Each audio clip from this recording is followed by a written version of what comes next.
Beach Flower, 5 lengths from the front, and to the inside of Latin Nikita, about a length and a half clear from Bo Girl, and Let's Skedaddle at 9-5 is last, but definitely in touch with the field and in the clear, about 8-9 out of it. Up top, Medalla Match leads it by 3. It's Medalla Match from My Crafty Gal, Lady Hideaways to the outside of Beach Flower, and the veteran mare Beach Flower's keen to go in the middle stages. It is Medalla Match, Beach Flower, Lady Hideaway out in the clear, 3 wide. My Crafty Gal is sequestered. Let's Skedaddle's beginning to skedaddle from the back of the pack, circumnavigating 7 lengths from the front. Bobo Girl also moving in, and Latin Nikita's blocked. They're still chasing Medalla Match, and she's still clear. Lady Hideaway goes on the attack to the outside. Then it's Beach Flower to the inside of Let's Skedaddle, and behind them is Bobo Girl. Medalla Match trying to prove the others are no match. Lady Hideaway looking to hide away in the winner's enclosure, and outside of that is Let's Skedaddle. Medalla Match and Lady Hideaway. Medalla Match to prevail. 6-5-1 in race 3.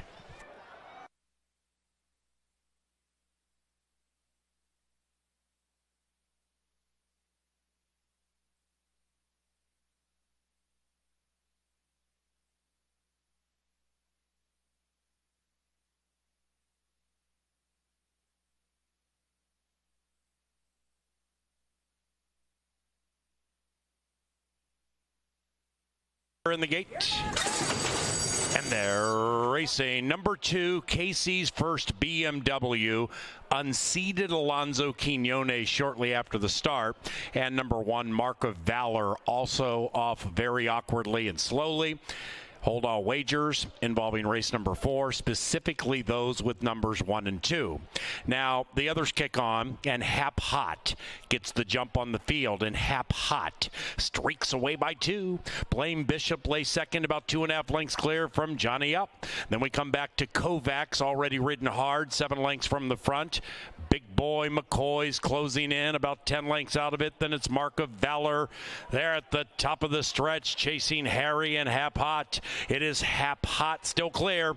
Hap Hot with those white blinkers drifts out to path 3 with a 3-length lead, being chased by the 3, Johnny Up. Then we come back to Blame Bishop inside the final furlong, and Hap Hot is gone. 7-3-4.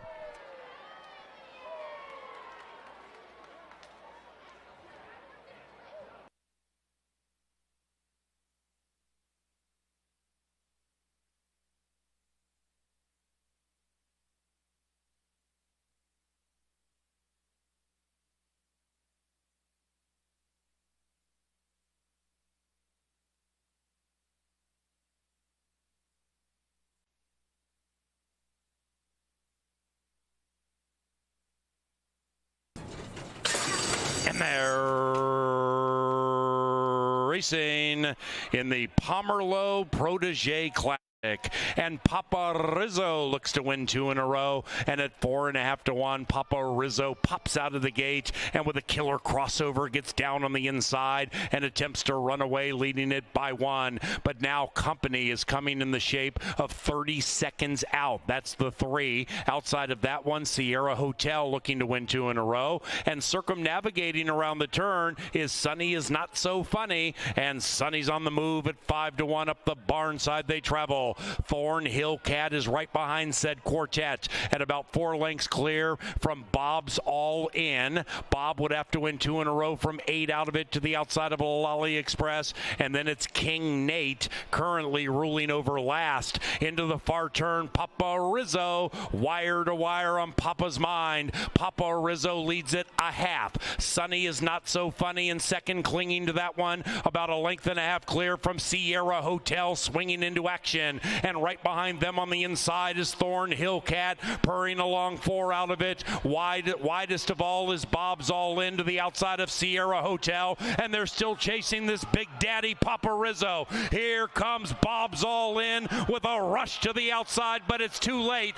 Papa Rizzo is very game, and Papa Rizzo is gone.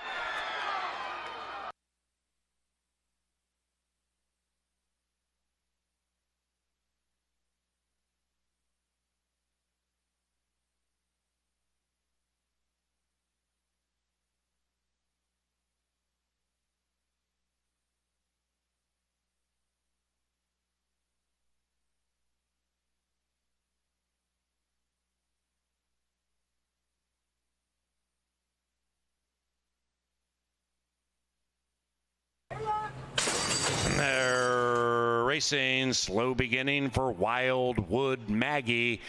Started in last. From the 8th spot, Tis Wonderfully's out quickly, and so is Beyond Brown, looking to get in the black as they corner. And Beyond Brown and Kelsey Har pull clear by 1. After that, Bonita Rapids racing to the inside of Tis Wonderfully. Then we come to Casilla, sequestered 4th, 4 lengths from the front. Outside of that is Indowin. Then we come to Superstar Bia. That one is between horses, 5 lengths out of it as Kelsey slows down the pace nicely.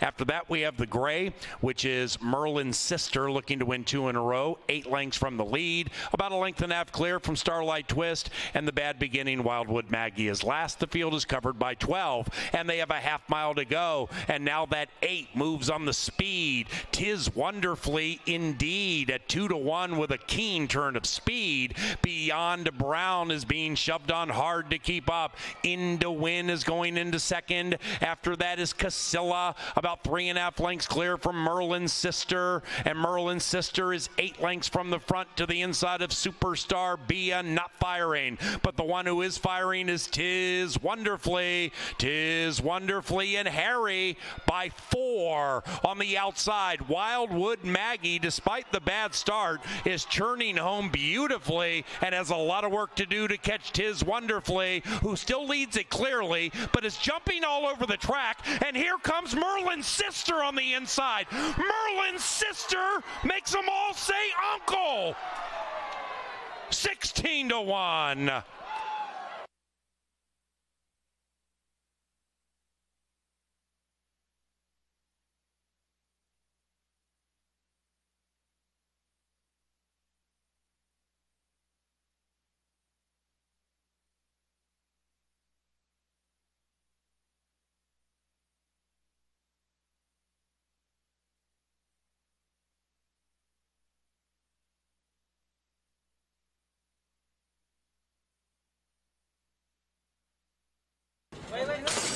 And they're racing. Swift beginnings for all save Master Guns. From the center, Giant Gamble, the 10-year-old's in search of the lead, but Hurt So Good trying to put a hurtin' on the other 4, make that the other 8, and Hurt So Good gets down to the inside coyly and does so speedily, leading by 1. Tim's Buddy tries to win 2 in a row, very sharp in second. After that, Ray of the Sun beginning to advance to the outside of Liam's Pride. Then we come back to Days of Glory, 8 lengths out of it, joined by Where's Jordan. That one is 2.5, 3 clear from Remember the Main. Then it's Giant Gamble and Master Guns, and they're chasing Hurt So Good, who leads by 5. Make it 6, make it 7. Hurt So Good from an on-charging Remember the Main, but Hurt So Good at even money dusted them. 9-2-6 in race 7.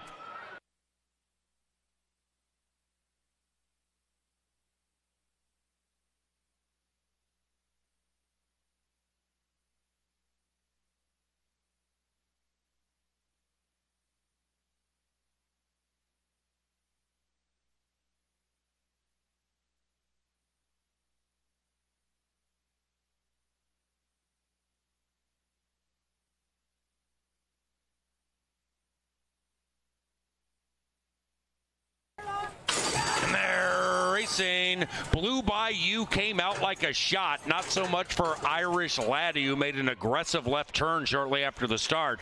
Firing on the outside is Rocking the World. Then it's Lupito chasing in vain because Blue Bayou blew them away.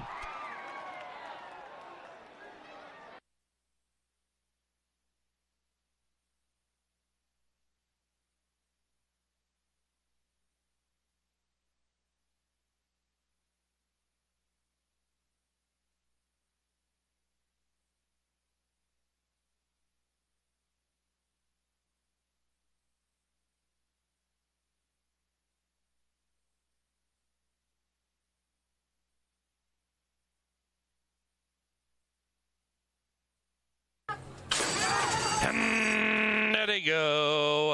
Apocal Tickle James came out okay, but not as well as BV. I'm a Rock in between them. I'll take it from here. And on the far outside, Freddie Separate is surging very late. This is a humdinger. Looked like the 5 got it at 3.5 to 1, but hold them all.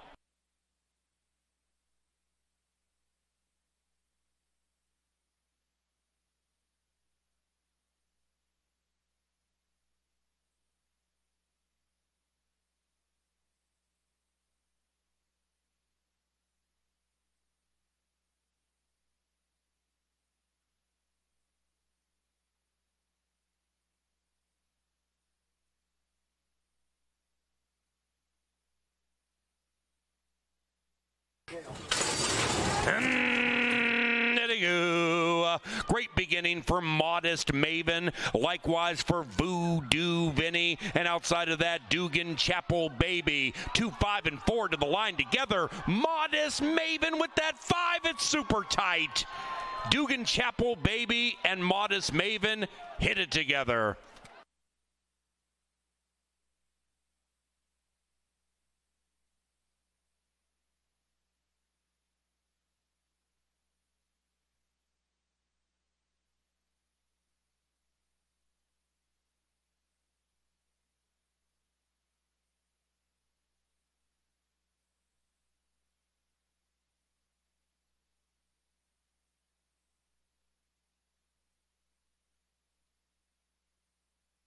.350. And they're racing in the Skip Zimmerman Memorial. Jess Rocket Man made a left turn out of the gate but broke sharply, and his brother Dickie Bob is also firing in the center of the track. Then it's HR Storm on in. Dickie Bob, the big brother, and Jess Rocket Man, the little brother. Pay the big brother, Dickie Bob.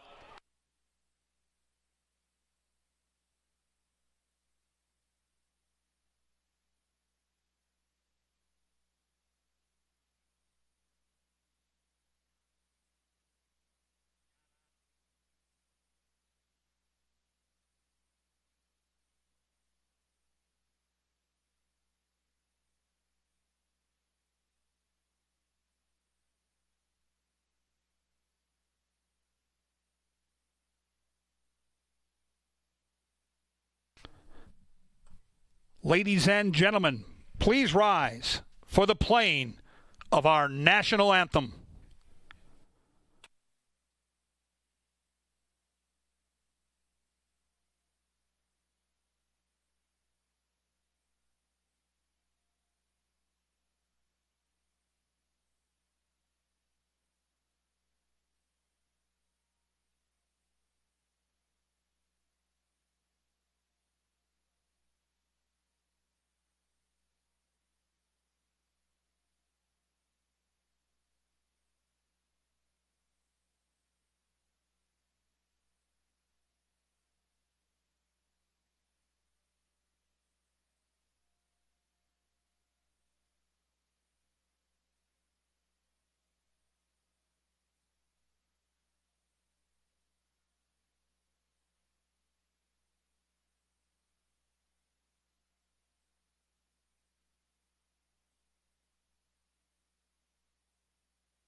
Good afternoon and welcome to racing from beautiful Canterbury Park here in Shakopee, Minnesota, where the main track is fast and the turf is good.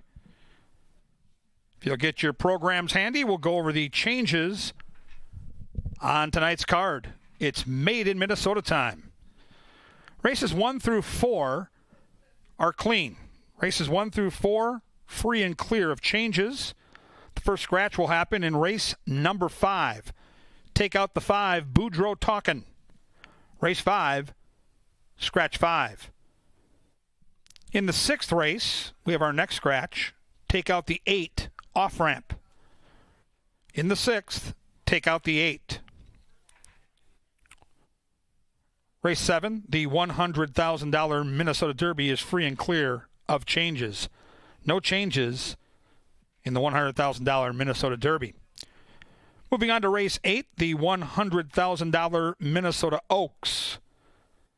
In race 8, scratch number 9, Sense of Flurry. Race 8, take out the 9. The 9th is free and clear of changes. Up next in the Canterbury Theater, located in the paddock on the main level, it's time for Today at the Races as we handicap the entire card with a couple of Hamlin Pipers. From Media Relations, Jeff Madday, and in from Glitzy, Horseshoe, Indianapolis, Brian Aragoni.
Well, good evening and welcome to Canterbury Park. It's Made in Minnesota night right out here in Shakopee, Minnesota. I'm Jeff Madday.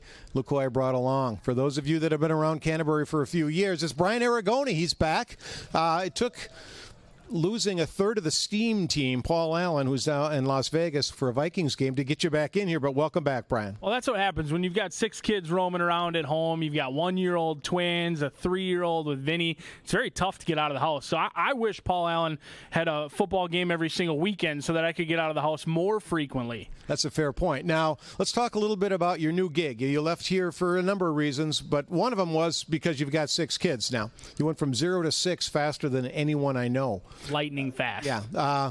But so it's kind of a unique deal. You're working with Horseshoe, Indianapolis, but you're working the majority of the dates at home from a home studio where you're doing live broadcasts, but from your house. It's kind of a cool setup.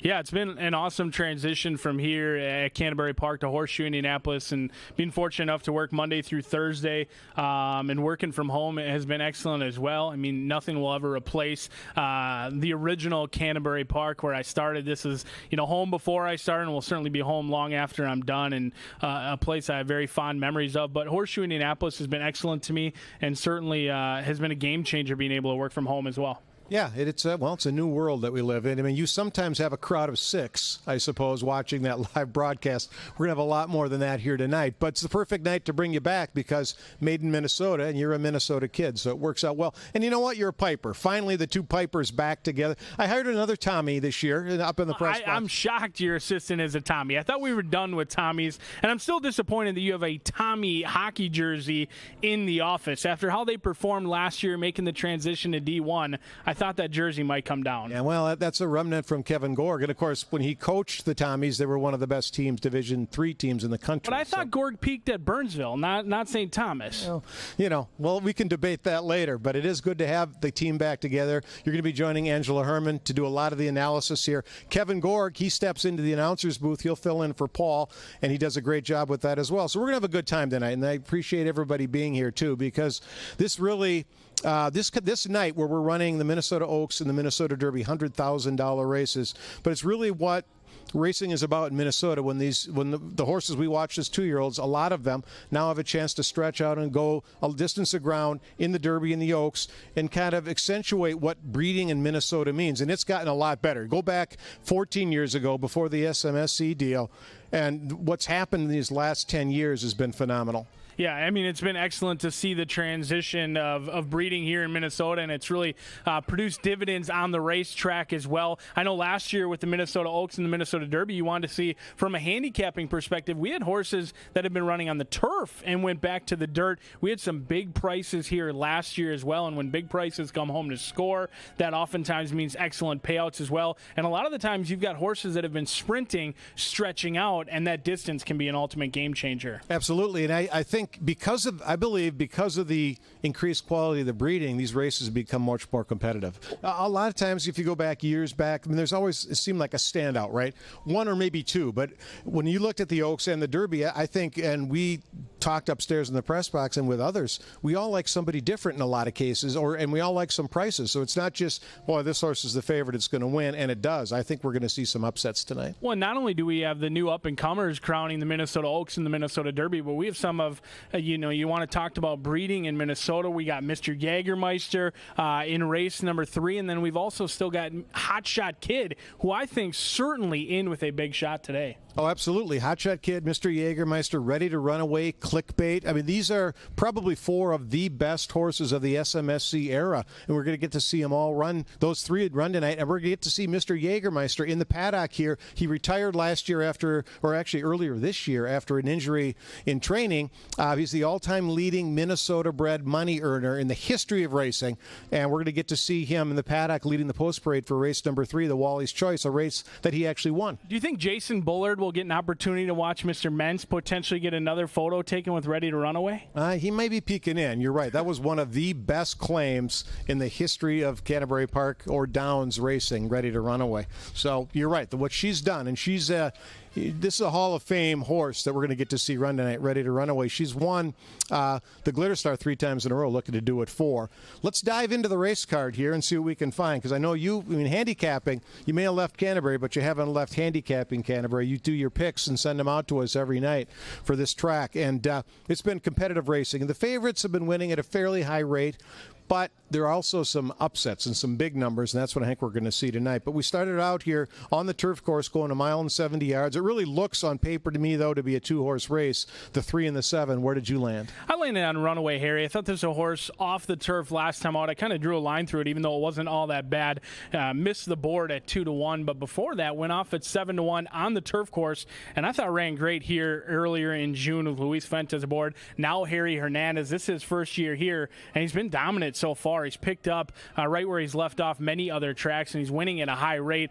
Runaway Harry, certainly not going to be a big price by any means. Last time he was on the turf, he did lose to Ardenwood, who was a Keeneland shipper that we'll actually see later on in the card. So certainly exits a live race, should be more forwardly placed today with the blinkers going on. Harry Hernandez and Tony Ringstorff kick it off for me. I know you like the 7 as well in this spot, but I thought number 6 deserved a look in here. This might be an exacta or trifecta, player, Calzone, Lindy Wade, Lynn Rarick, trying the turf for the third time. Ran a sneaky good race last time out.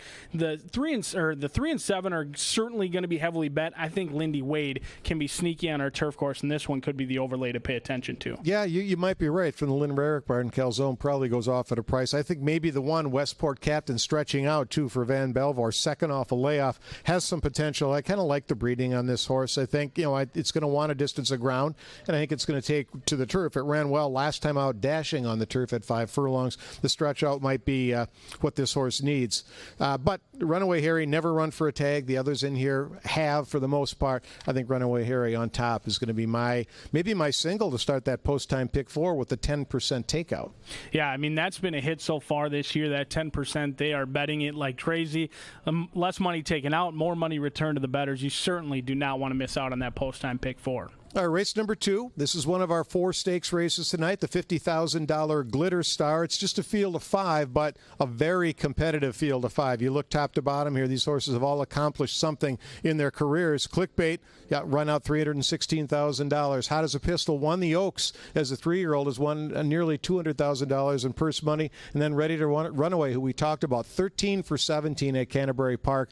She's won this race multiple times, looks to win it again. I think she's absolutely the one to beat. Yeah, I mean, Ready to Run Away and drawn favorably as well on the outside in here. She's a deserving favorite, but she certainly does not need to win this race at 2-5 or 3-5. I do think the price could potentially get away from us a little bit in this spot because Ready to Run Away has been so good at this distance. A perfect 4 for 4. Now, if we're sprinting, I happen to favor Clickbait a little bit more over to Ready to Run Away, but an owner that we typically always overlook on one of Minnesota's biggest days is Mr. Peter Matson. He was dominant last year. He swept the Minnesota Oaks and the Minnesota Derby, and I think Molly's Angel in here certainly deserves a look for Tim Padilla. This one is the sneaky one. This is a Minnesotan who took on Open Company last time out and faced Beachflower, who is a very talented older mare now, who's a Grade 3 winner of the Grade 3 at Keeneland. Got disqualified, maybe, some would say, but won that race and finished first, and I think Molly's Angel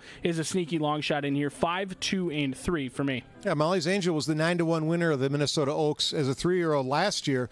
You're right. Pete Matson, when he gets to the winner's circle and it's 5-1, 6-1, 12-1, and we're scratching our head, that's our own fault because you're right. Pete Matson, for the last 2 seasons, has been winning everything, so you always have to take a long look. And Molly's Angel is sharp right now. She just ran a big 85 by her speed figure at a mile on the dirt. This is a 1:16. She can get that distance. That's absolutely one to take a look at.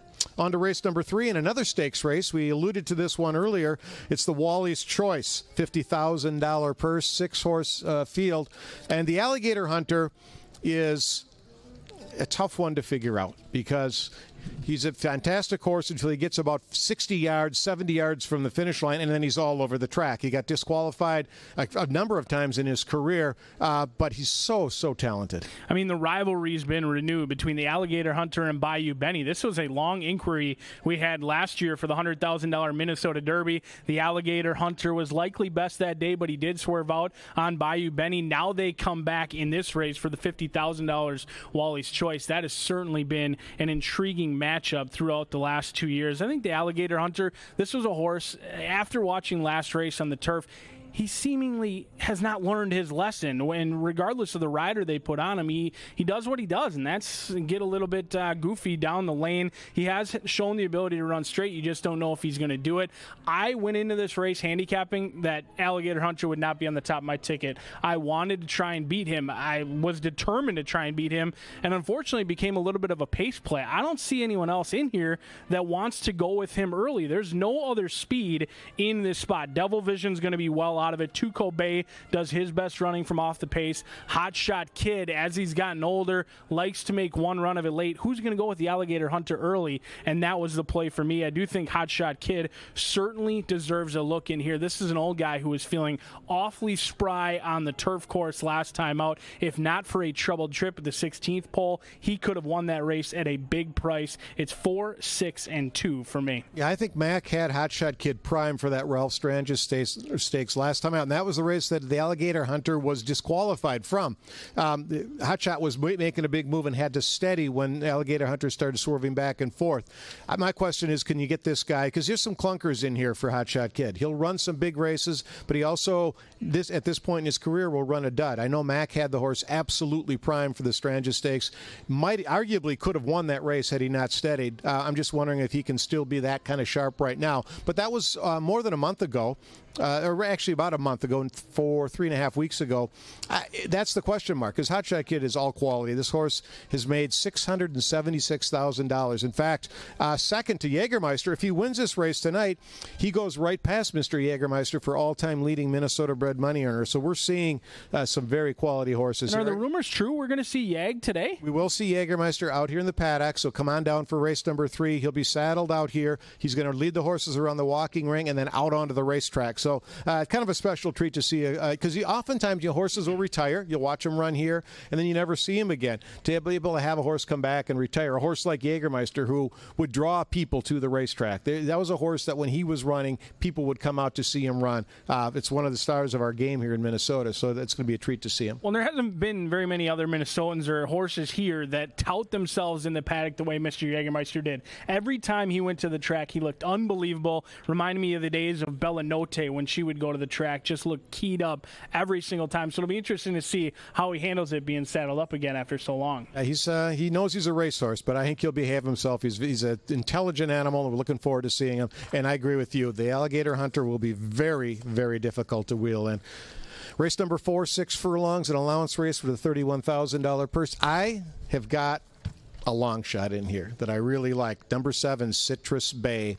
Alonzo Quinona is aboard. If you throw out the last 2 route races and just look at the sprints, I think this horse is fast enough to win in this spot. I think it faces not easier company than before, because that Ardenwood, who you mentioned, the Keeneland shipper, is in here, but I think Citrus Bay is going to be a big number, and that's where I'm landing.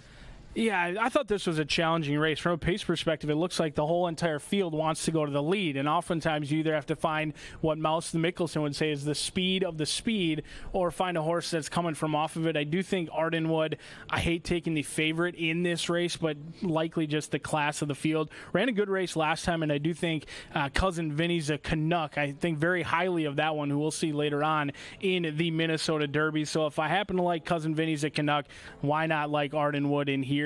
I just do not like taking the favorite, who looks to be close to the pace, but certainly does not need the lead. I do think Portsmouth is going to be tough. Should get a great pace setup in here, but that's a horse who's had a good pace setup multiple times in the past and still won for 12. A little bit of a tendency to settle for second and third, but this is a race filled with speed, and Miss Kelsey Haar should be trying to time it right. 5, 2, and 3 for me. I'm surprised you don't have the 4 Go Yashka in the mix at all. That's the other Robertson horse. He also trains Ardenwood. Rye Eccleberry, who just joined our meet right after that short break that we took in July and has become one of Mac's go-to riders here. We're going to get a good ride on this horse, I think, and I think Go Yashka deserves a chance. We've seen Mac now recently actually winning at some prices too. So I would, if I'm going to take one of the 2 Robertson horses, I'm going to take the longer price, and that's the 4. I have the 7 on top. That's my bomb special. I go 7, 4, and 1. What do you think when they enter in horses races before to go long on the turf? It rains off. It's not like they ran off the page when it rained off. Now they come back sprinting. The Connections wanted to go long on the turf. They debuted on the turf, and now they enter back on the main track. I just wasn't sure what to do with that. Yeah, I mean that's you're probably digging deeper than I do. I just think that this horse, it ran. Its only win came sprinting at 6.5 furlongs. It did run on the turf once, and then last time out rained off onto the main track. I just think this horse is going to get that setup, like you said. There's a lot of pace in here. There's going to be some closers coming, so I think the 7 or the 4 are the ones that come and get them. It's that easy. Onto the turf for the 5th race, 7.5 furlongs. Scratch the 5, Boudreaux Talking.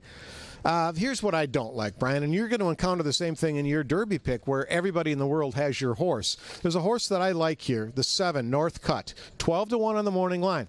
I believe your friend Scott Ehlers from Daily Racing Form has the horse on top. Track Phantom mentions this horse in his selections. You'll find the Track Phantom's picks on the 3rd page of your official racing program. Now I'm not so high on the horse because I want a big price. The horse is 12-1 on the morning line, the 7 North Cut, but I also don't want anyone else to like it.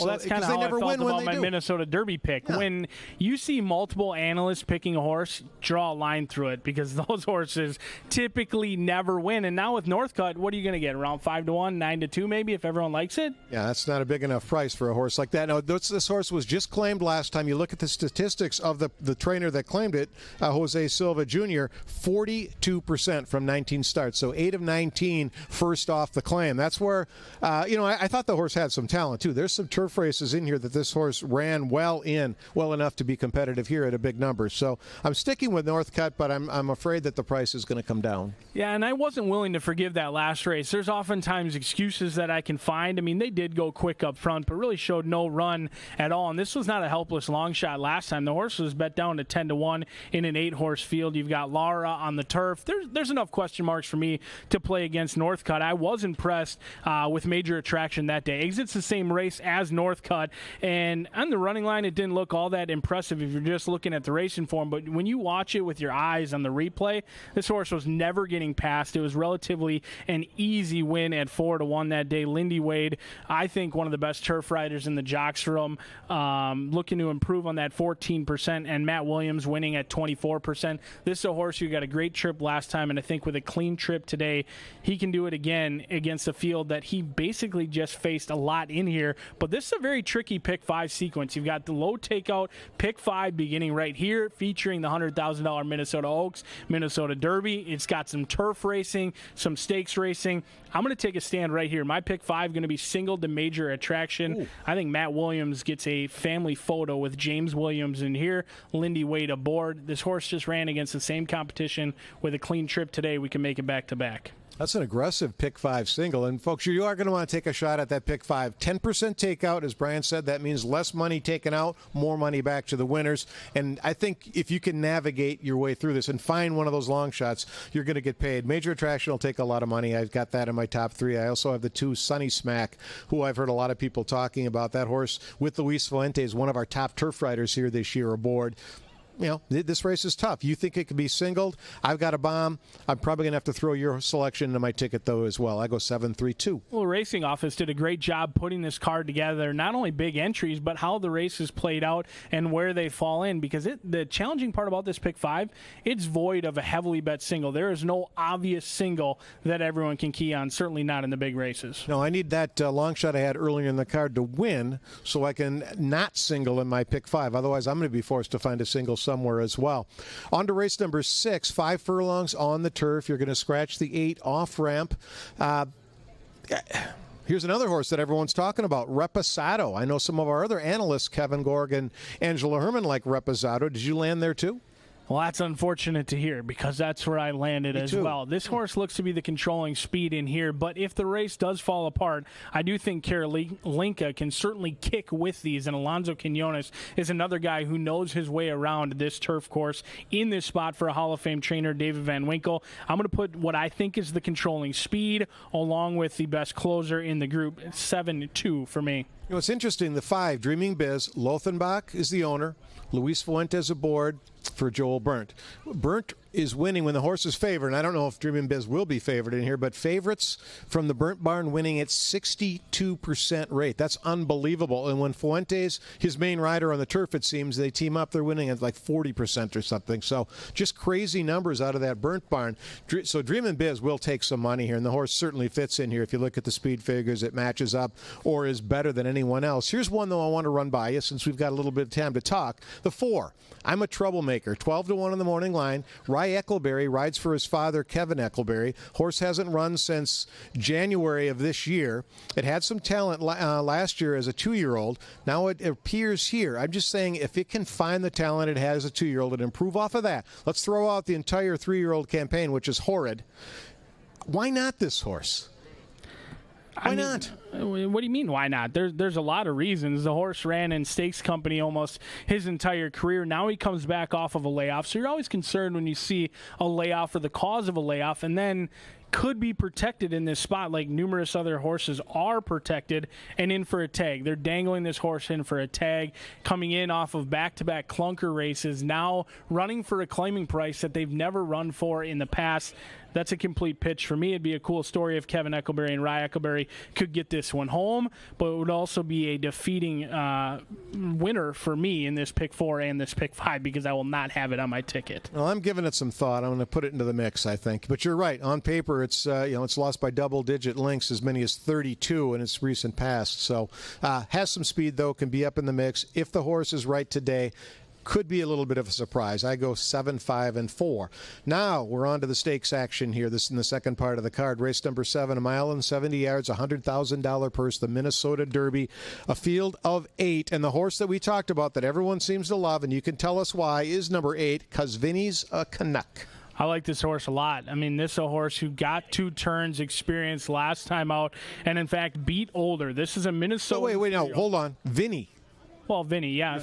Your son's name is Vinny. Well, that's a hunch play, and I don't do hunch plays. I'll keep those in my heart versus my wallet. Suspicious now. I don't make hunch plays. I leave those for everyone else because very often they're not all that rewarding. But Cousin Vinny's a Canuck could be your Minnesota Derby champion in here. This is the second time trying 2 turns. This is a 3-year-old Minnesota bred who took on Open Company last time and Older in Bayou Benny, who we'll see earlier on in the card, and did so splendidly. I think he is going to love the added distance. He's probably not a better horse than, Dr. Oscar or Love the Nest by any means, but I think the distance today, second time going 1 mile, when they tire late, when the sprinters get tired, I think he's going to just start rolling in here. A horse that I'm certainly going to use is Ben's Malice, though. We talked about Peter Manson and horses that had success on the turf, translating to the dirt in the big races last year. I have not forgotten last year's results. 8, 2, and 3 for me. The Love the Nest needs to be talked about. That was the winner last year of the Northern Lights Futurity. A horse looked like an absolute monster. Has been campaigned rather oddly this year. I thought in that Victor Myers the horse would win, and it just was completely flat. Now stretches out. I think the horse still takes money. It's Burnt and Eckleberry. But that's that one is the question mark. And then you have Dr. Oscar, who beat Love the Nest last time, who's running 80-plus Beyer speed figures, which is fantastic for a minbred. I think there's going to be a lot of speed in here. I have a similar theory, but a different horse, and that's Xavier Dave. Mac Robertson and Constantino Roman. Horse had a win at the fairgrounds, ran well at Keeneland last year in a distance race on their main track. I think Xavier Dave will be a big price. Well, they bet down Cuz Vinny's a Canuck. My price drifts up. I go 6, 3, and 4 in the Minnesota Derby. And he's a half-to-hot-shot kid. There you go. Everything is coming together. Race number 8, $100,000 again. It's the Minnesota Oaks, the same distance as the Derby, 1 mile and 70 yards. A field of 12 and a wide open field of 12, Brian. Is it true that Dr. Dan did not renew his license as the Dr. Dan late daily double, and now we have the Dave's Faves daily double? Dave's Faves daily double, and he's probably got a price in here too. And Dave's Faves, by the way, the tip sheet, Canterbury's only tip sheet, available on sale right inside the door here for only $2. It's the only thing that hasn't increased in price since 1985. So Dave's Faves, he gives out a lot of winners. Take a look at that. I should mention the 9 cents a flurry scratch from the Oaks, but wide open race. I see a lot of speed, so I think maybe a closer can come and get him. Where did you go? Nick Goodwin in a route race, in a big route race for me. And a lot of people are against this horse. I do think Brewhouse is going to be an overlay into this spot. But I happen to have this horse back on July 16th, the day that we had the pick 5 carryover. And everyone doubted him that day. And Nicky G just showed them all what's up. This is a horse who on the running lane, on paper, looks like he was tiring late. That's really not all the case. I thought the lightly raced 3-year-old filly was waiting on other horses because when She's My Warrior got up to her throat latch, she really kicked on. I thought she galloped out very nicely in here. I think Bemidji's own Nick Goodwin can get the McGowans, who've got plenty of Hamlin connections as well, in a winner in this spot, but a wide open Minnesota Oaks field. Oh, yeah, extreme racing. You always got to take, as Pipers, we have to take a long look at our fellow Pipers' horses. So you're absolutely right. But that's why I go to the 11, Gypsy Reward, owned by Extreme Racing, for Mac Robertson, 8-1 on the morning line. I think that horse is going to get bet down a little bit. And then I've got a big price, too, because if I'm going to play that pick 5, I'm going to put one in there, the 10, Straw Bella, at 30-1 on the morning line. We close it out with race number 9, 1 mile.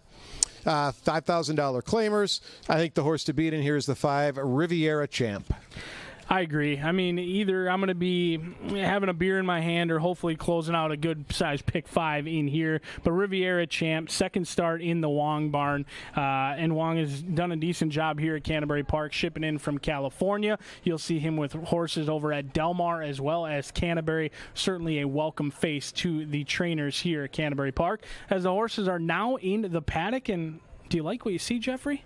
Well, we both have the 3. What I don't like is the 3 to 5 price on our selection number 3 here. But, the horse does look good on paper. There are some other options, as you mentioned, though, and this might be where you go price searching for that post-time pick 4 because, you play those serial wagers more than I do, but what percentage, when you have like a 3 to 5, what percentage of tickets you think contain a horse like that? It's got to be more than half of them. Yeah, no, I mean, I would say 75 to 80% of them certainly have the 3 to 5. So you either have to single it or try and pitch it and try and catch a long shot in here. I do happen to fancy Lindy Wade at 9 to 2 on Calzone. This is a horse who's improving for the Raricks, who can always be sneaky on Minnesota's biggest day.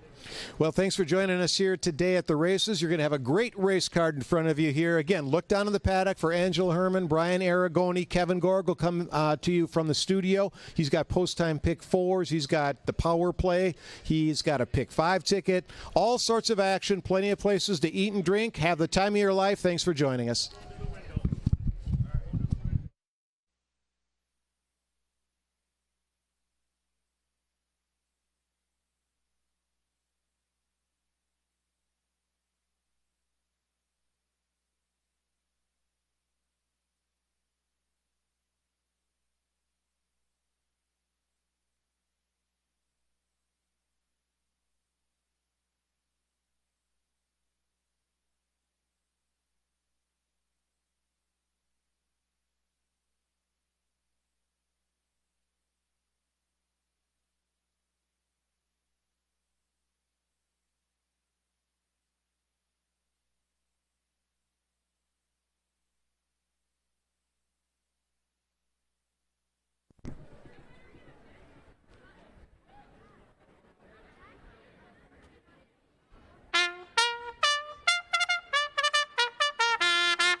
The incomparable Sir Leonard Dykert brings them onto the track for Made in Minnesota Day. Welcome to Canterbury Park.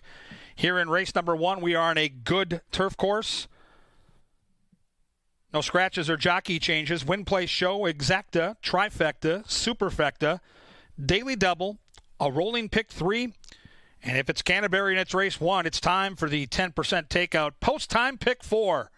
The post-time pick 4 and race 1 on this Saturday night start in 7 minutes.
Okay, race fans, time for that post-time pick 4. I've assembled an $18 ticket tonight for you, and it starts in race number 1. I've got Runaway Harry, the favorite, on top, but at over 7 in his career, I'm willing to go a little deeper.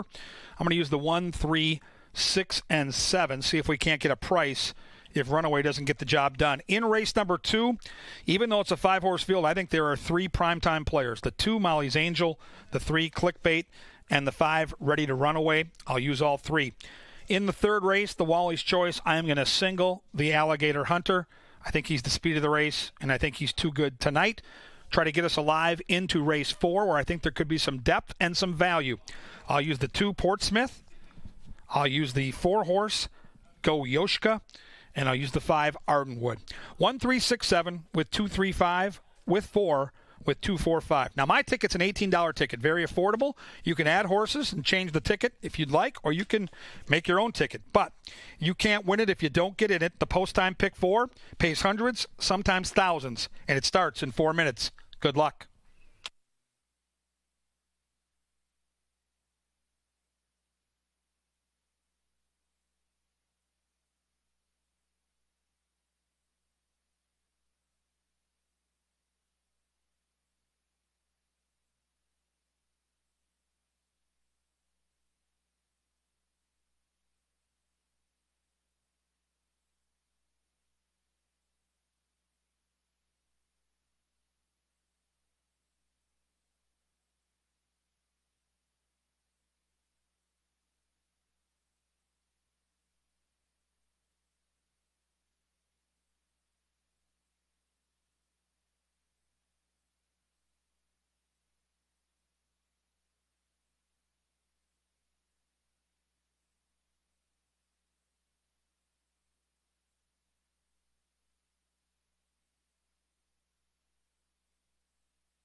Two-minute warning now. 2 minutes.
The horses have reached the starting gate. It is nearing post time here. Welcome back to Canterbury Park for Saturday Night Racing. It's brought to you by Michelob, Golden Light, and Cutwater. Tonight we are featuring an exciting night of racing with the Minnesota Oaks and Minnesota Derby, and a sampling of over 200 Minnesota brewed beers in our Silks Garden. It's the Canterbury Beer Festival, a part of a great night of racing. 4 stakes races, races 2, 3, 7, and 8. Minnesota Oaks and Minnesota Derby both come up tough for $100,000 later on this card, both a part of that pick 5 with that 10% takeout. Moving in line now for the first of 9. Post time. Welcome to Canterbury Park. 3 to 5 on Runaway Harry. With one of our top jocks, Harry Hernandez, aptly aboard. First 3 have moved in line. Now the favorite moves in, along with Calzone and last year's champion jockey Lindy Wade. Back to selling in the familiar silks of the Lothenbach stable. Swamp Trainer second last. Dastardly Deeds will complete the lineup. Little trouble with Back to Selling, who now moves in. 8 boys going a mile and 70 on the turf, and here they are. There in the gate. And they're off on a Saturday night at Canterbury Park, and the favorite, Runaway Harry, came out smoothly and assumes control right off the hop. Inside of that one is Tale of Samson. Then it's Swamp Drainer.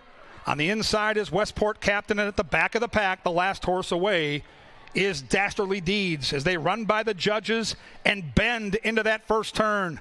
And Runaway Harry is dictating terms by a measured length. The long shot Tale of Samson shadows that one. Then we come back to Westport Captain on the inside, who's 4 lengths off this leader. Swamp Drainer is next. Right behind those horses comes Aries Reigns.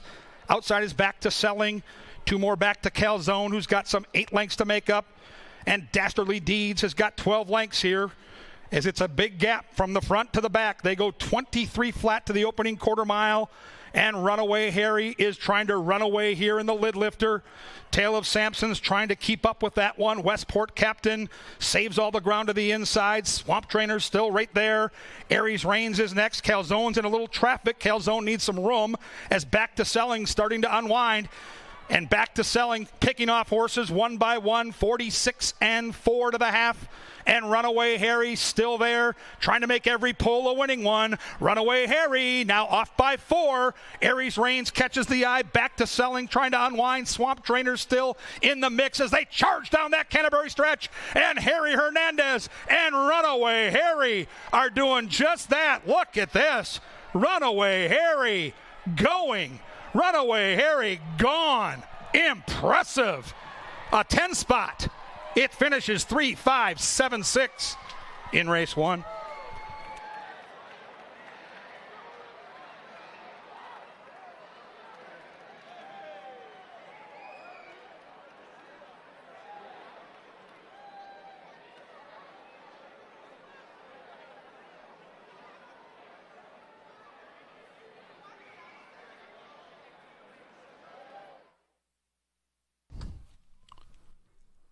Finishing time, 1 minute, 40 seconds, 0.07.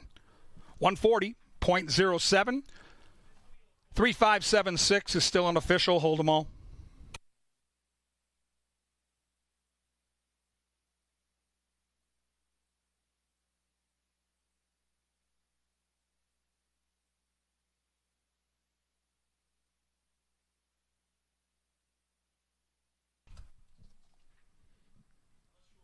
Canterbury Park would like to welcome the following groups that are joining us for the races tonight. Pastries and Ponies, Abby's Bachelorette Party, the Shoemaker Event, Auto Solutions Event, and DM Companies. Welcome to all the groups. Fans, you can put your groups here on track at Canterbury, whether it be a work function, family gathering. Head to CanterburyPark.com for all the details on the great deals. What a fun place to be here on a Saturday night. 2 to 5, Runaway Harry takes them all the way in race 1. Stakes races, the bill of fare for races 2 and 3. It's part of this post-time pick 4.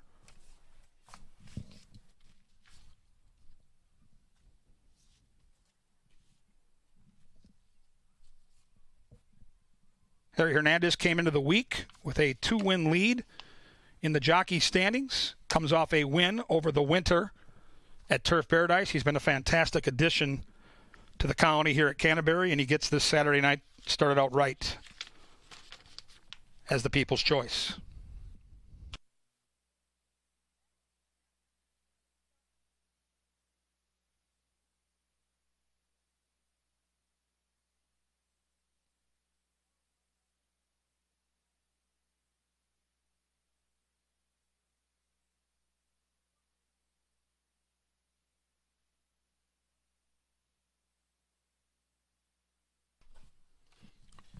Race 1 official and cashable.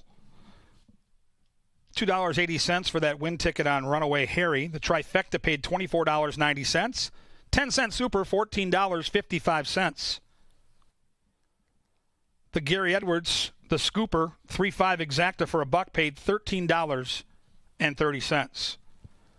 We'd like to thank the following sponsors for their support through the entire 2022 live racing season here at Canterbury. They include Atomic Data, Apple Autos, Bud Light Seltzer, Cutwater, Dark Horse, La Marca Prosecco, Fairfield Inn and Suites here in Shakopee, Gallagher, Greystone Construction, the Holiday Inn Express and Suites here in Shakopee, JTR Roofing, Pepsi, Mystic Lake, Think Minnesota Realty, Minnesota Lottery, Loeffler, Star Tribune, Quick Trip, and of course our friends at Continental Diamond. Thank you to all the sponsors here at Canterbury.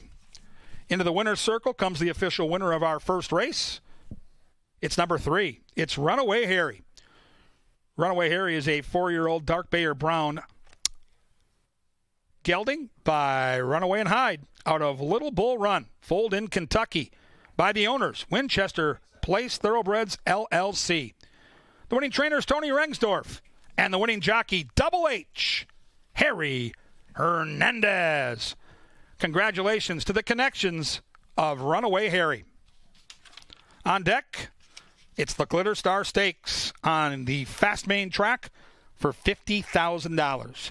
No scratches, no jockey changes. Stakes races start in 24 minutes.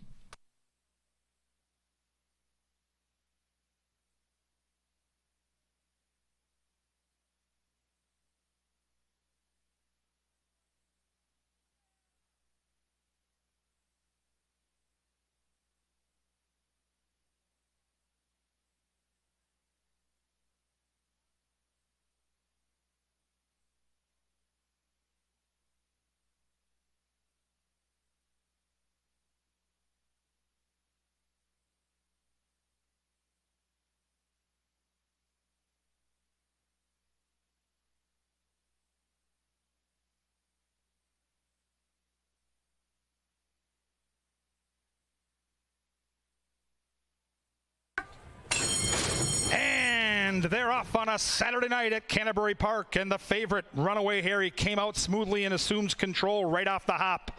Inside of that one is Tale of Samson. Then it's Swamp Drainer. On the inside is Westport Captain, and at the back of the pack, the last horse away, is Dastardly Deeds as they run by the judges and bend into that first turn. And Runaway Harry is dictating terms by a measured length. The long shot Tale of Samson shadows that one. Then we come back to Westport Captain on the inside, who's 4 lengths off this leader. Swamp Drainer is next. Right behind those horses comes Aries Reigns. Outside is Back to Selling. 2 more back to Calzone, who's got some 8 lengths to make up. And Dastardly Deeds has got 12 lengths here, as it's a big gap from the front to the back. They go 23 flat to the opening quarter mile. And Runaway Harry is trying to run away here in the lid lifter. Tale of Samson's trying to keep up with that one. Westport Captain saves all the ground to the inside. Swamp Drainer's still right there. Aries Reigns is next. Calzone's in a little traffic. Calzone needs some room as Back to Selling starting to unwind. And back to selling, picking off horses one by one, 46 and 4 to the half. And Runaway Harry still there, trying to make every pull a winning one. Runaway Harry now off by 4. Aries Reigns catches the eye, back to selling, trying to unwind. Swamp Trainer still in the mix as they charge down that Canterbury stretch. And Harry Hernandez and Runaway Harry are doing just that. Look at this. Runaway Harry going. Runaway Harry gone. Impressive. A 10 spot. It finishes 3, 5, 7, 6 in race 1.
All right, gang, Kevin Gorg with you for the first of 4 stakes races on this card. It's the $50,000 Glitter Star Stakes at a distance of ground. And let's take a look at this field. And they met earlier this year, opening weekend, in a sprint, and it was a stakes race called the Lady Slipper. Clickbait got the best of the field that day with her patented early speed. Molly's Angel probably going to enjoy a longer route race. Here's the 2-time defending champion in this race, and here's the speedy Hot as a Pistol. The distance, completely different. That's a 6-furlong race. This is a route. Tonight, they go a mile and a 16th. That could be the great equalizer. But look at Clickbait striding out. This is such a talented racehorse. That night, Cecily Evans in the saddle. She's not here tonight. Different jockey this time around. We get Constantino Roman. And if this horse can do what she did last time, which is get loose on the front end, she is going to be tough, tough, tough to catch. But the great equalizer is the distance. There is intrigue. And we have the 2-time defending champion Ready to Run Away, who's banked over $500,000. Time to handicap the race. Time to go to the paddock to Miss Angela Herman and Brian Aragoni. Thanks, Kevin. We are down in the paddock to kick off one of many stakes races that we have here on Maiden, Minnesota Saturday. Got a big crowd already. We want to remind everybody, go and bet early. Get in line early. We are going to have a big crowd. You're going to want to get your bets in immediately as opposed to waiting for post time so you don't get shut out. Now, Brian, we have 5 in this field, but it is quite a star-studded field of fillies and mares. Where'd you land? I mean, it's a short field, but certainly long on talent. This becomes a little bit of a rider's race because don't be fooled by a short field. You can certainly get in plenty of trouble in a small field. That's true. And I mean, there is speed in Clickbait, but obviously she's not going to go 44-2 or anything like that. If Clickbait gets comfortable on the front end, what do you think maybe like the half-mile fraction would need to be for her to take them all the way and do so comfortably, I guess? Well, that's the thing is I'd probably prefer to go fast and be clear than go a little bit slower and be dueling with another horse. So that's always the challenging thing. Clickbait, the sprinter of the group, in my opinion, but she can certainly handle the distance, but everyone seems to fancy Ready to Run Away. That's true, and that's the one to the outside. That's your current even money favorite. Now 4-5, she's just clicked down to, and Ready to Run Away has the accolades that speak for themselves on paper. She's made over $500,000. She's won 13 of her 17 starts at Canterbury. All the rest of them on dirt, well, she's finished second. So keeping her out of the exacta is ill-advised, but Ready to Run Away is a win bet. Well, I mean, I guess I would think it would be fair to maybe get, I don't know, 6-5, 8-5 on her. That's about the max that you're going to get. But with the outside draw, with her positional speed, with Clickbait to her inside, even with Hot as a Pistol right next to her, perhaps to keep Clickbait honest, I thought that the table was really set for this one. But if you have an alternative for maybe an exacta, who would you probably put underneath? On your screen now, I mean, it's a good-looking Molly's Angel. Peter Mattson, he wins races on Minnesota's biggest days of racing, and he sends out Molly's Angel, who actually was dominant last year in the Minnesota Oaks, comes in with very similar form. They've tried the turf. They went back to the dirt last time out. But Molly's Angel, we know she can handle the distance. We know she can handle the dirt. And right now, she's the one who's being overlooked as a logical contender in here at 7-2 on the board. I agree. Our top three are all exactly the same. And Molly's Angel made a nice big looping move last time to get past the pace setters. She did it pretty easily, too. And, I mean, those were no softies that she beat. Beach Flower, she did beat Hot as a Pistol in the process. I know that Sarah upstairs likes come on Sweet Pea a little bit, and she is the field's long shot at 10-1. Do you see any possibility of 3 or 4 of them absolutely setting the table for this one? Because I thought that's about the only scenario where she gets swooped by them all.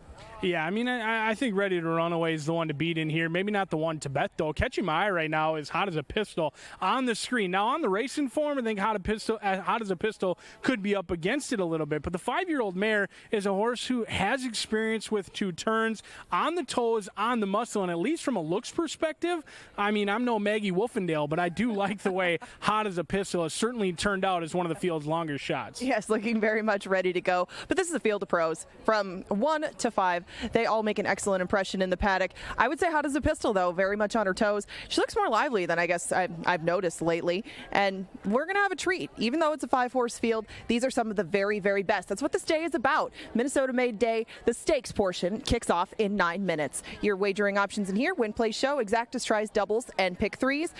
The Glitter Star field is headed to the track. Good luck.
Sir Leonard Dykert brings them onto the track. It's time for the $50,000 Glitter Star Stakes. Let's meet the field, led by number 1. Come on, Sweet Pea.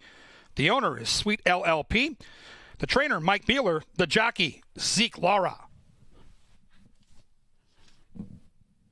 Number 2 is Molly's Angel, owned by Pete Matson. The trainer is Tim Padilla. And the jockey is Alonzo Quinones. Number 3 is Hugh Robertson, John Mentz, and Jeff Larson's Clickbait, trained by Mr. Mac Robertson. The pilot today, Constantino Roman.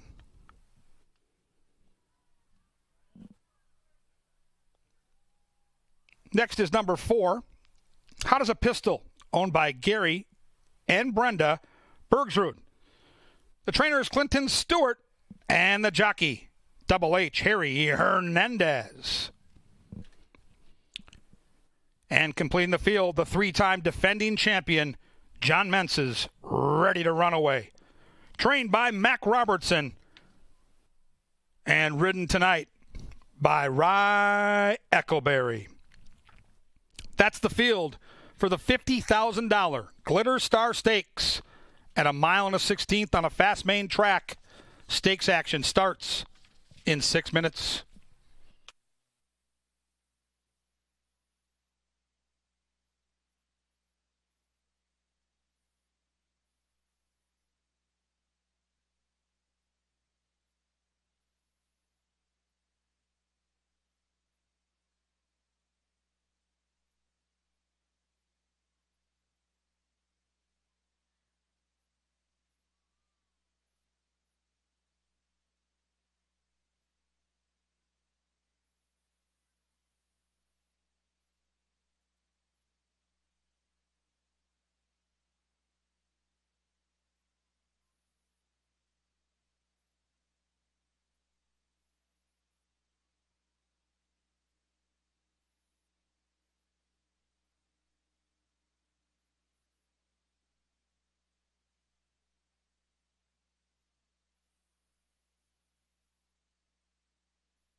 Two-minute warning now. 2 minutes.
And the horses are approaching the gate here for the $50,000 Glitter Star Stakes. Let's hear from our handicapper, Angela Herman, as they approach the gate. Ange, a pair of 8-5 shots on the board, ready to run away. One of the all-time greats and the speedy Clickbait. What are you seeing? Everything is good down here. I think that, like they were in the paddock, they're being pros out here on the track. How does the pistol sometimes gets a little warm? She was getting kind of antsy on her toes in the paddock, but there's a lot of starts to all of these. You expect them to be good, and a lot of these are just fillies who go about their business. They're not ones that have any quirky tendencies or anything like that, and they've kind of shown that on the track today. I expect the prices to probably depart a little bit as they get closer to the gate between Clickbait and Ready to Runaway, but I don't think anybody ran their race before the race, so if you have any money on anybody outside of those two favorites, you're getting value and you're getting a horse who is going to run their very best. Like we said, it's a 5-horse field, but it's loaded with quality, and they are just about to go in the gate. Thank you very much, Angela. Great to have you and Brian Aragoni taking us through all these awesome stakes races. This is the Glitter Star, the first of 4 different stakes races. Later tonight, races 7 and 8, both $100,000 races, the Minnesota Derby and a loaded Minnesota Oaks field. 3-time defending champion, Ready to Runaway, currently the 7-5 favorite. Second choice, Clickbait, 8-5. And Pete Madsen's Molly's Angel is 2-1. The others both double digits. You've got about a minute. Get your bets in now. Stakes time is coming here at Canterbury.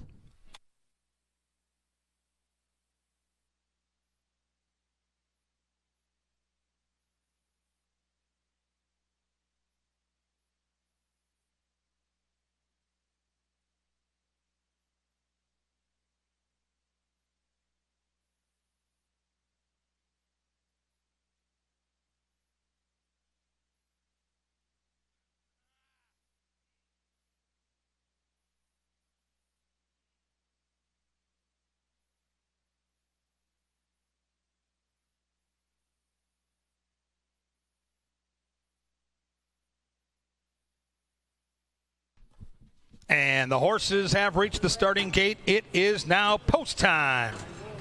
Post time for the Glitter Star Stakes. A 5-pack of ladies moving in line. Ready to Runaway still on the board as your favorite. She's banked over $500,000, and she looks to win this race for the 4th consecutive time. How does a pistol moving in? Echoberry and Ready to Run Away. We are set for stakes action. Good luck. There in the gate. And they're off in the Glitter Star Stakes and Ready to Run Away. Looking to do just that, taking it to the barnmate early and making the front easily. Echoberry and Ready to Run Away take the lead away from Clickbait. On the inside is a close-up Molly's Angel. Then it's Hot as a Pistol off the pace tonight. And at the back of the pack, come on, Sweet Pea. As they bend into that first turn and head to the barn side, Ready to Run Away, given that lead, and she has it by a length. The barnmate Clickbait is shadowing that one in second. Molly's Angel scraping the paint inside in third, just 3 lengths from those leaders.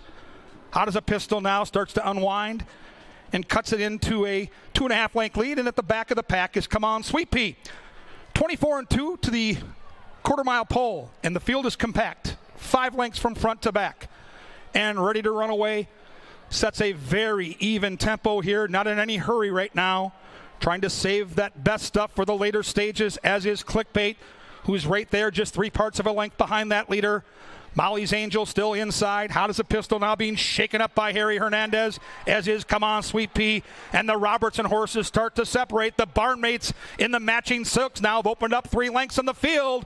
And Ready to Run Away, looking for 4 in a row in this stakes race, leads it by a neck, but Clickbait's right there. And Clickbait and Ready to Run Away have 3 on Hot as a Pistol and Molly's Angel as they charge down that Canterbury stretch. And Ready to Run Away showing all her class inside. Echoberry busy on her.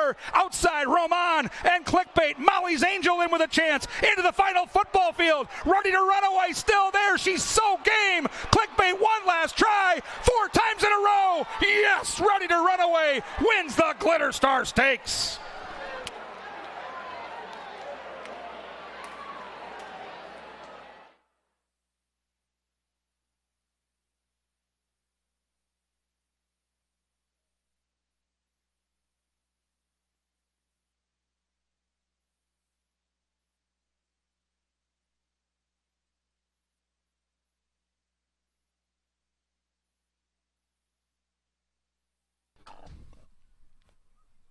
146.18, that finishing time up on the board.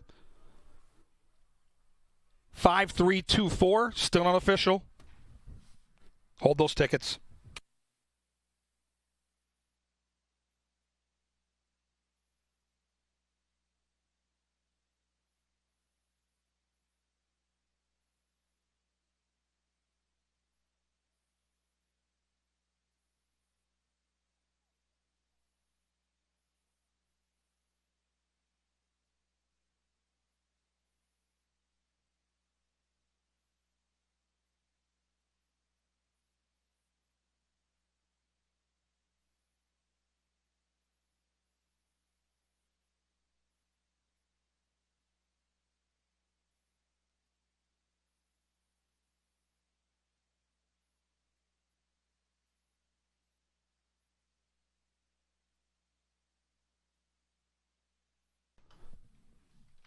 Race 2, the Glitter Star Stakes, official and cashable.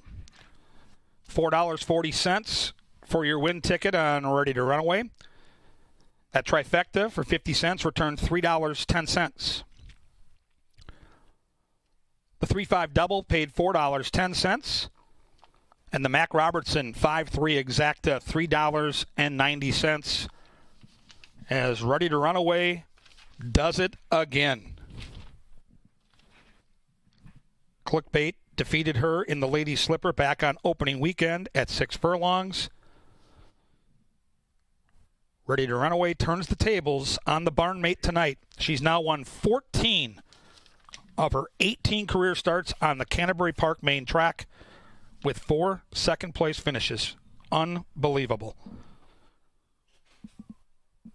Her earnings now well over $500,000. At age 6, still going strong.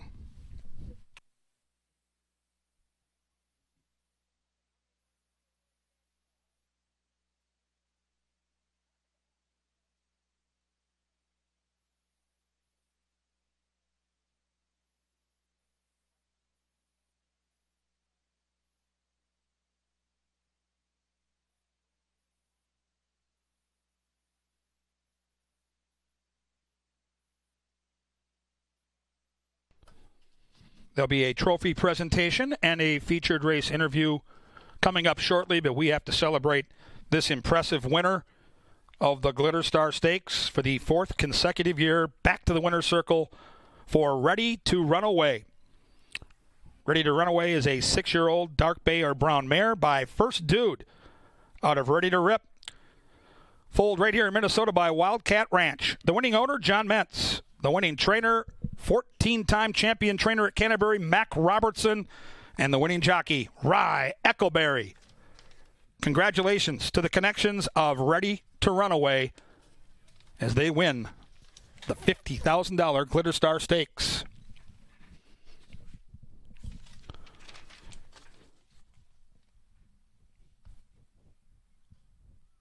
Your attention to that winner's enclosure.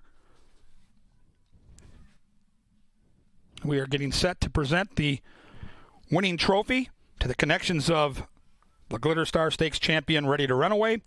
And on hand is Senior Vice President of Racing Operations, Andrew Offerman.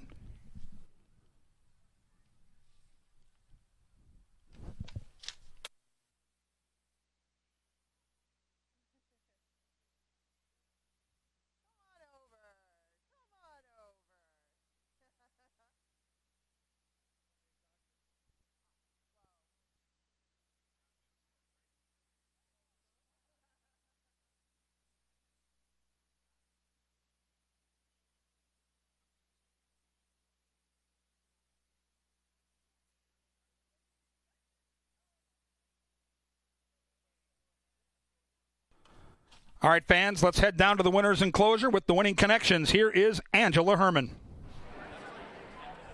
Yes, you saw the same silks on the exacta in the Glitter Star. Ready to Run Away comes home, another winner in the Glitter Star.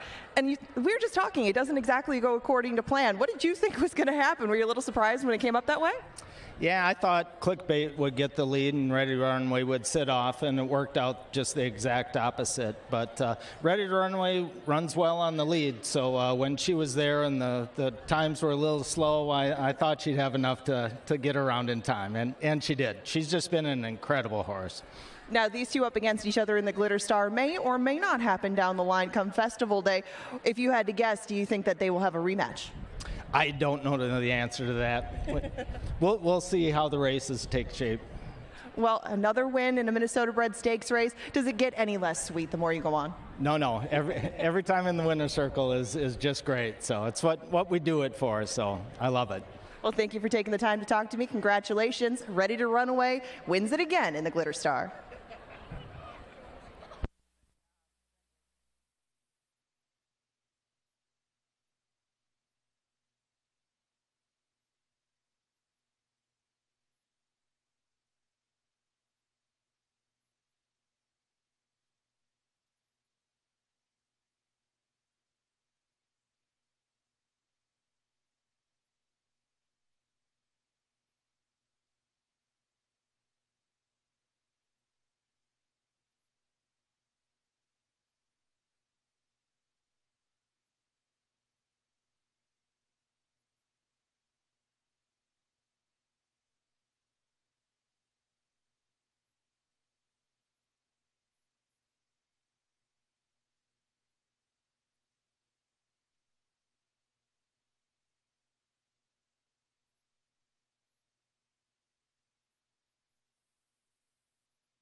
And they're off in the Glitter Star Stakes and Ready to Run Away.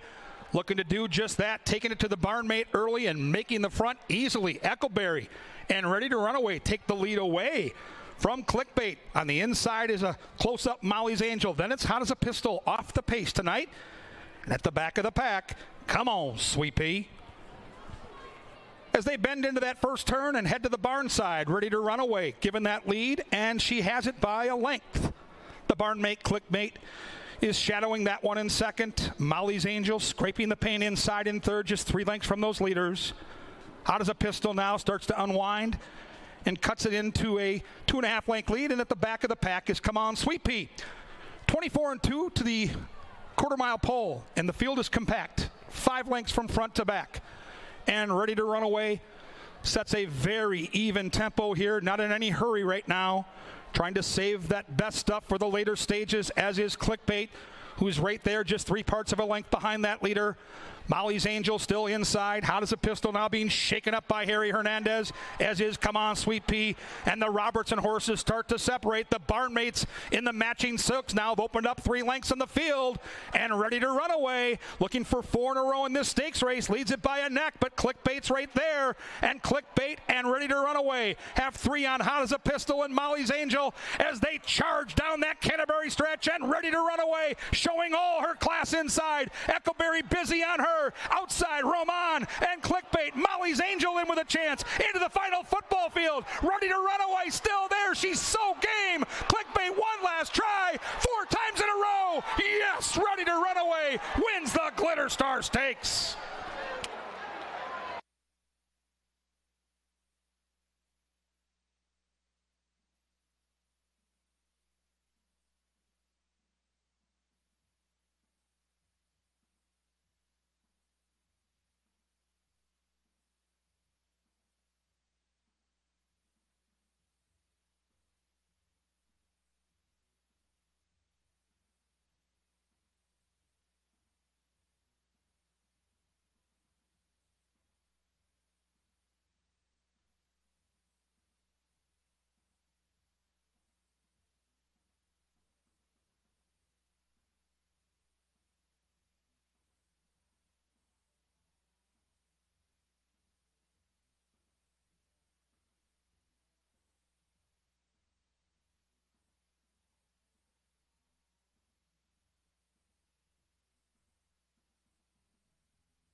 Time for another stakes race here. Back-to-back $50,000 stakes. This is the boys' turn. This is the Wally's Choice. Another compact but star-studded field. Let's go back and watch what happened last time in a big stakes race where all these horses were together on the turf. The Alligator Hunter, the likely favorite today, doing what he does, going to the front, showing that speed. Now keep an eye right here. There's going to be a situation where Hot Shot Kid looks like he might go right on by. But this has been something the Alligator Hunter has done time and time again, the drifting out and then the drifting back in. Really cost Hot Shot Kid a placing, and Zoe's Delight gets second. They DQ the Alligator Hunter, and Zoe's Delight falls into a nice win, but that will be the question. Can the Alligator Hunter stay straight, and can the classy Hot Shot Kid, who's banked over $676,000, get it done tonight? We go to the paddock. Our handicappers are ready for the Wally's Choice. It's Angela Herman and Brian Aragoni as they welcome Mr. Jägermeister into the paddock, the all-time great who is now retired. And of course, this is a chance for Hot Shot Kid to surpass Mr. Jägermeister, and that would be something. Look at this talented horse. One of the all-timers.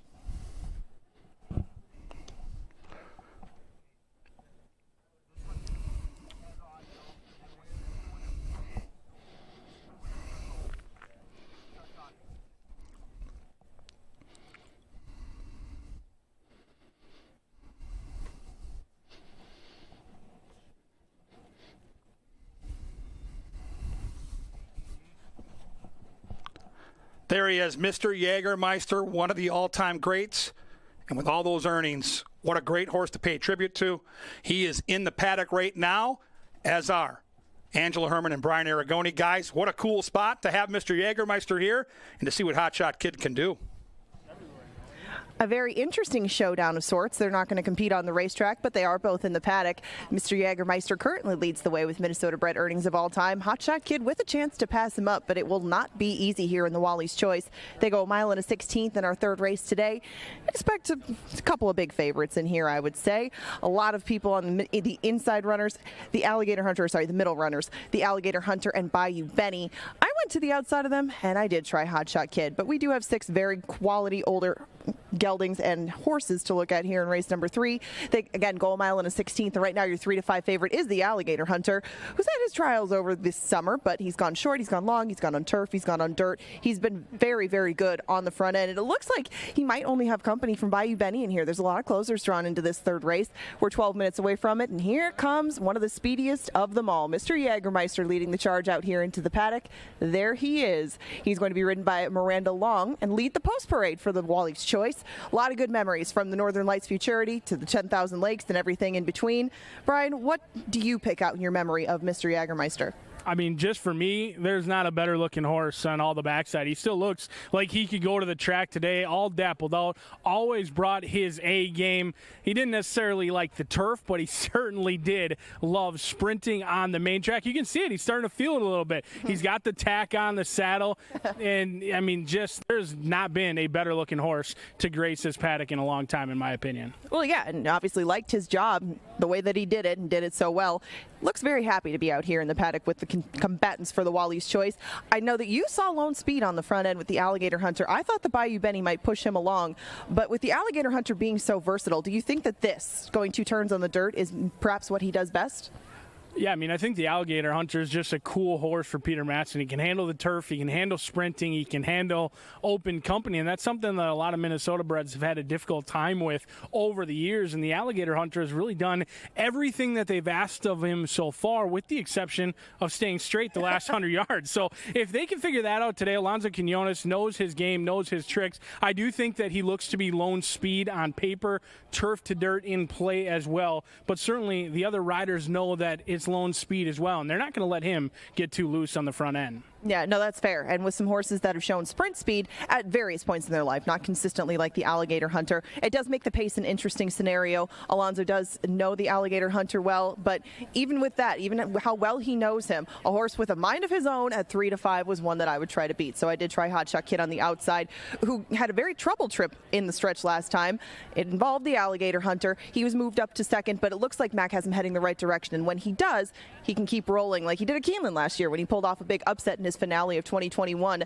Do you use Hot Shot Kid? I see you have him in second, but in your horizontal place, do you include him or do you single the Alligator Hunter? Absolutely. I mean, the Alligator Hunter was a horse that I was stone cold set on trying to beat. I think the Hot Shot Kid on his best day, I mean, it'd be pretty cool on Made in Minnesota Day. He actually passed a horse that he followed in the saddling ring for career earnings in here. But what a cool race. I mean, it's a 6-horse field, but Bayou, Benny, and the Alligator Hunter renewing their rivalry from last year's Minnesota Derby with that forever inquiry we had as well. We'll see how it plays out because they are set to go to the track.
Glenn Dykert brings them onto the track for the Wally's Choice Stakes, and they're led by Mr. Jägermeister, the all-time Minnesota-bred leading earner with over $700,000.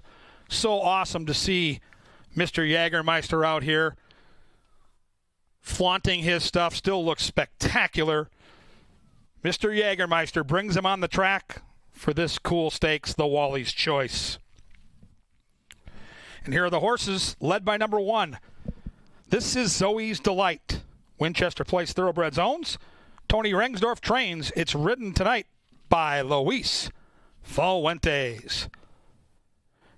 Number 2 is Todd Lieber's Devil Vision. The trainer is Clinton Stewart. And the jockey, Miss Kelsey Haar. Number 3, Al and Bill Allwelling's Tuco Bay. The trainer, Gary Shear. And the jockey, Salt of the Earth, Lindy Wade. Number 4 is Pete Matson and Tim Padilla's The Alligator Hunter. Trained by Tim Padilla. The jockey, Alonzo Quinones. The 5 is Bayou Benny, owned by Winchester Place Thoroughbreds, trained by Tony Rengsdorf. The jockey, Double H, Harry Hernandez. Number 6 is Warren Bush's classy Hot Shot Kid. The trainer, Mac Robertson. And the jockey, Rye Eckleberry. That's the field for the $50,000 Wally's Choice Stakes at 1 1/16 at the gate in 5 minutes.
Almost time for the $50,000 Wally's Choice Stakes. As the horses approach the gate, we head downstairs and get some perspective from one of our handicappers. Here's Brian Aragoni. Brian, it looks like the Alligator Hunter once again might have the front to himself. What do you do with a horse that's had some issues in the stretch? I mean, he's the one to catch the cash in this spot, but he's also 4 to 5 on the board. Late money has come in on some other horses in here, bringing that price up. When we were in the paddock, he was 2 to 5. Looks like some of the other players are getting some well-deserved attention. So far early on in the card, we've had one turf race, one dirt race. Both of them have gone to front runners. We've yet to see a horse pass another horse and get to the wire first. Will that be the case in the $50,000 Wally's Choice? I do think they're going to have to pass the heavily bet Alligator Hunter in here. It's going to be very intriguing how it plays out into this first turn. We don't have all that far into the first turn, but I do believe that Bayou Benny, they finished 1-2 in the $100,000 Minnesota Derby last year. He's going to put some pressure on the Alligator Hunter. This may be a small field, but these riders, they also don't want to let the Alligator Hunter get away on a loose lead. So it's certainly going to be an intriguing race, at least from a strategy standpoint. But 3 to 5, a little bit skinny, but he does appear to be the horse to catch the cash. On your screen now, you can see the good-looking hot shot kid. A win today would mean that he would surpass a horse that led him to the racetrack in Mr. Jägermeister as the richest Minnesotan in the history of Canterbury Park or Downs, and would also stamp him one of, if not the finest Minnesota bred to grace this track. On the board right now, being disrespected, 7 to 1 on the board. And this is a horse who was finishing with a flurry on the turf last time out. Can he put back-to-back races together at the age of 8 years old? We'll find out if the old guy can show the up-and-comers how it's done. But the Alligator Hunter, the one to catch the cash as the field approaches for the $50,000 Wally's Choice. Well done, BA, and it's a great storyline. Hotshot kid, 16 wins from 45 career starts, including a win last year on the dirt at Glitzy Keeneland. 13 of those 16 career wins, though, on this main track. If they go quick early, keep an eye on that 6 late as Rye Eccleberry tries to sweep these early 2 stakes. Moving in line now for the Wally's Choice, 3 to 5 on the Alligator Hunter. Next in line, Tuco Bay. Hotshot Kid completes the line. Here we go. They're in the gate. And they're off in the Wally's Choice. The field came off to a perfect dispatch. And the Alligator Hunter goes right to the front. And as expected, Bayou Benny goes right with him. Hotshot Kid, the old guy, outside stalking about 4 lengths off those leaders. And the last horse away is Tuco Bay, as they run by those judges and head to the barn side, and the Alligator Hunter has been given the front, and he leads by 3 lengths over Bayou Benny in second. After that is Zoe's Delight. Outside of Zoe is Hotshot Kid, looking to become the all-time leading Minnesota-bred money earner. 3 lengths behind is Tuco Bay. And that puts Devil Vision and Kelsey Haar in last. 24 flat for the opening quarter mile here in the Wally's Choice. And Alonso Quinones and the Alligator Hunter have the front to themselves. Bayou Benny is starting to carve into that lead. That 4-length lead has been cut in half. Zoe's Delight saving ground, 5 lengths from that leader. Hotshot Kid right out there shadowing Zoe's Delight. Then it's Tuco Bay, and now Devil Vision has got within 7 lengths. And that second quarter mile now, 47 4.5, a little quicker. And the Alligator Hunter has had to work so far. It's been anything but a free base. And the Alligator Hunter leads by 2. Bayou Benny out chasing that one. Then it's Zoe's Delight. Then it's Hotshot Kid. But still, the Alligator Hunter dictating all the terms. And Bayou Benny's trying to keep up with him as they head to the top of the Canterbury stretch. And it is the Alligator Hunter who is straight and strong into the final furlong. Quinones gets busy now. Uh-oh, he started wavering again. He went to the inside. Bayou Benny trying to inherit the lead, but the Alligator Hunter straightens himself back out. He had that big lead, and he takes them all the way, wire to wire, in the Wally's Choice.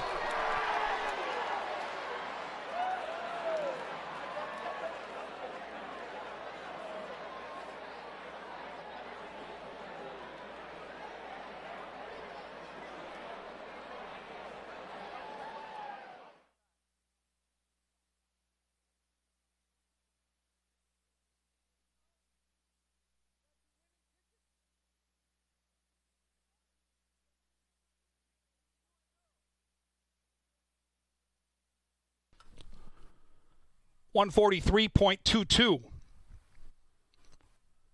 It's on the board, 4-5-6-2. The Alligator Hunter. It's always an adventure in the stretch, but the talent is there. Holy cow, what a racehorse. He had that big lead, and even lugging in a little bit and getting a little goofy in the stretch didn't slow him down from an open length win here in the Wally's Choice Stakes.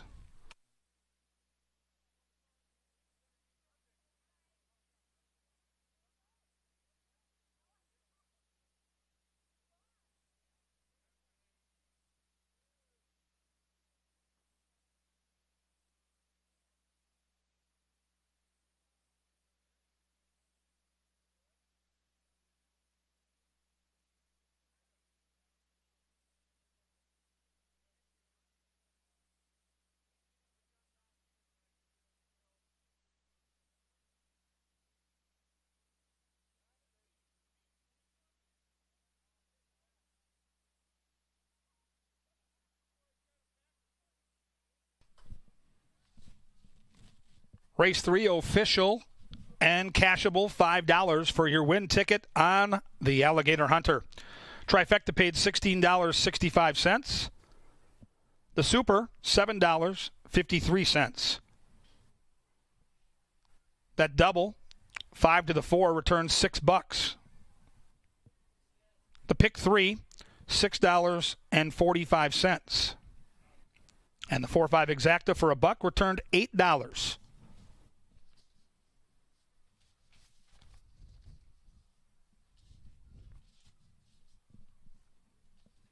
This is career win number 9 from 16 starts for the Alligator Hunter. It will push his earnings over $260,000. He's now won 8 of 11 starts on the Canterbury Park main track.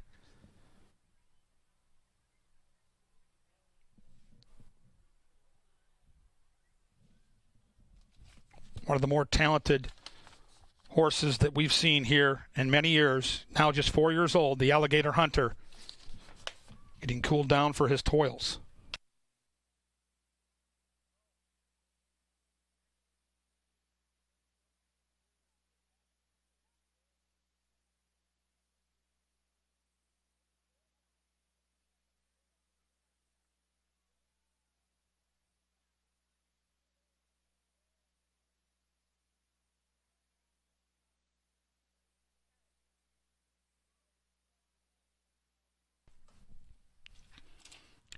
Getting set to enter the Mystic Lake Winners Enclosure is the winner of the Wally's Choice Stakes here in 2022. It's number 4. It's the Alligator Hunter. The Alligator Hunter is a 4-year-old chestnut gelding by Overanalyze out of Garden Gloves. Foaled in Minnesota by the owners, Pete Madsen and Tim Padilla. The winning trainer is Tim Padilla, and the winning jockey, Alonzo Quinones. Congratulations to the connections of the Alligator Hunter. Canterbury Park President Randy Sampson will be presenting the trophy to the winning connections here of the Wally's Choice Stakes. The race is named for Wally's Choice, a Canterbury Park Hall of Fame racehorse who was campaigned by the late Curtis Sampson along with Wally the Beer Man, Wally McNeil. Stay tuned for a featured race interview with Angela Herman coming up shortly.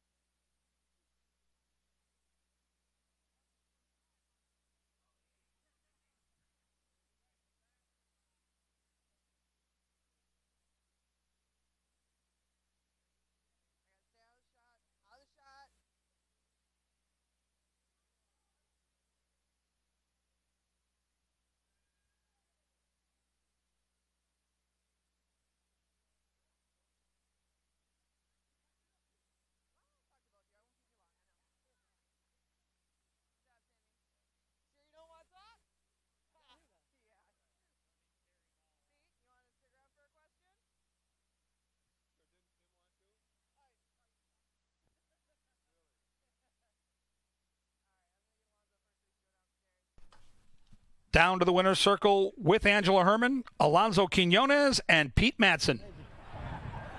I do. The Alligator Hunter comes home in front in the Wally's Choice.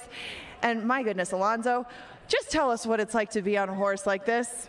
You know what? It's just a nice ride. He's a very talented horse, but we all know he's got a little bit of issues in his brains. So we just try to figure out a plan. When I saw the other race, the winner was on the lead all the time. So I'm like, if they let me walk, I'm going to try to do that. And now we switch to plan B, so everything went good. And this horse has obviously matured a little bit, but still has his quirks. What have you and Timmy done to kind of try to work that out of him? You know what? We've just been doing the same thing. We try to figure out, try not to whip him too much and keep him happy because he's way better than anybody else, so without a whip, he's still going to win. Well, he is a very talented animal and has a great pilot aboard. Congratulations on a nice ride. Thank you so much. Thank you to Tim, Pete, and Richard. Thank you, guys. Vindication is sweet, isn't it, Pete Madsen? The Alligator Hunter comes home in front, but did you think he was going to do it that dominantly and that easily? Yes. Okay. Well, from your perspective out there, is there any point at which you maybe start to worry that maybe the Alligator Hunter is going to pull his antics? Is there any certain part of the stretch, or you just never know what's coming with him? Well, when he had the lead as big as it was, I felt pretty confident that he would just keep running straight this time. Just one little move to the left and the rest of it was forward. Congratulations, Pete Madsen. I'm sure this won't be the last time I'm talking to you today. Well, that would be nice. Good luck. To be back here. All of it, yes. Yes. Congratulations. Thank you. The Alligator Hunter comes home in front in the Wally's Choice.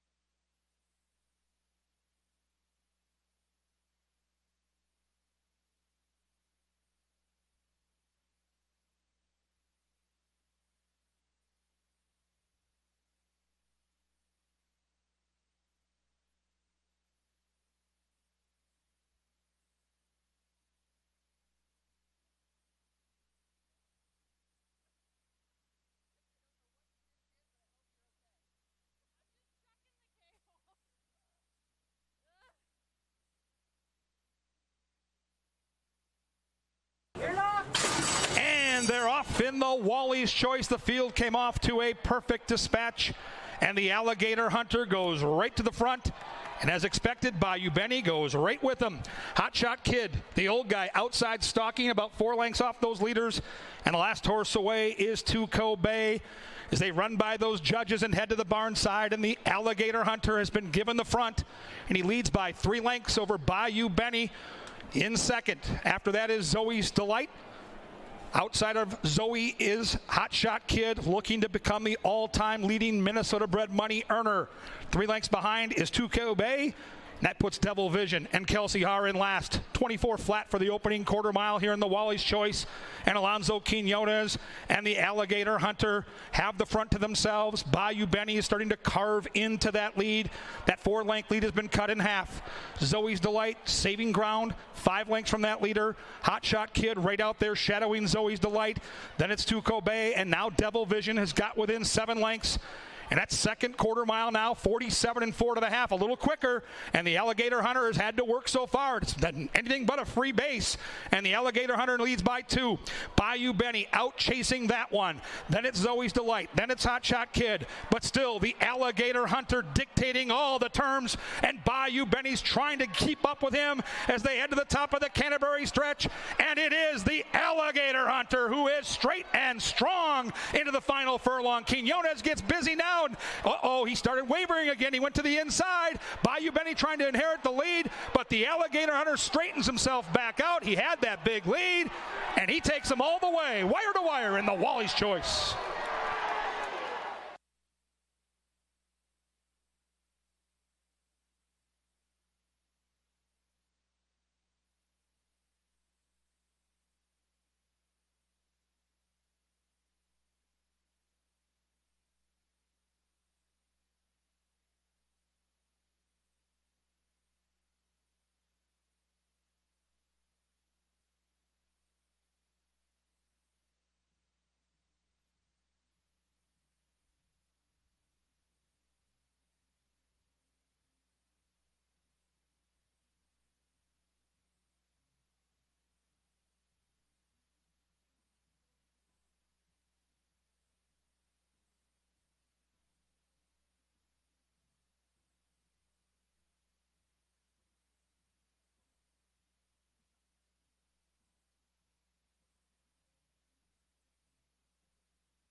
the Alligator Hunter. Very impressive on the front end for Peter Madsen.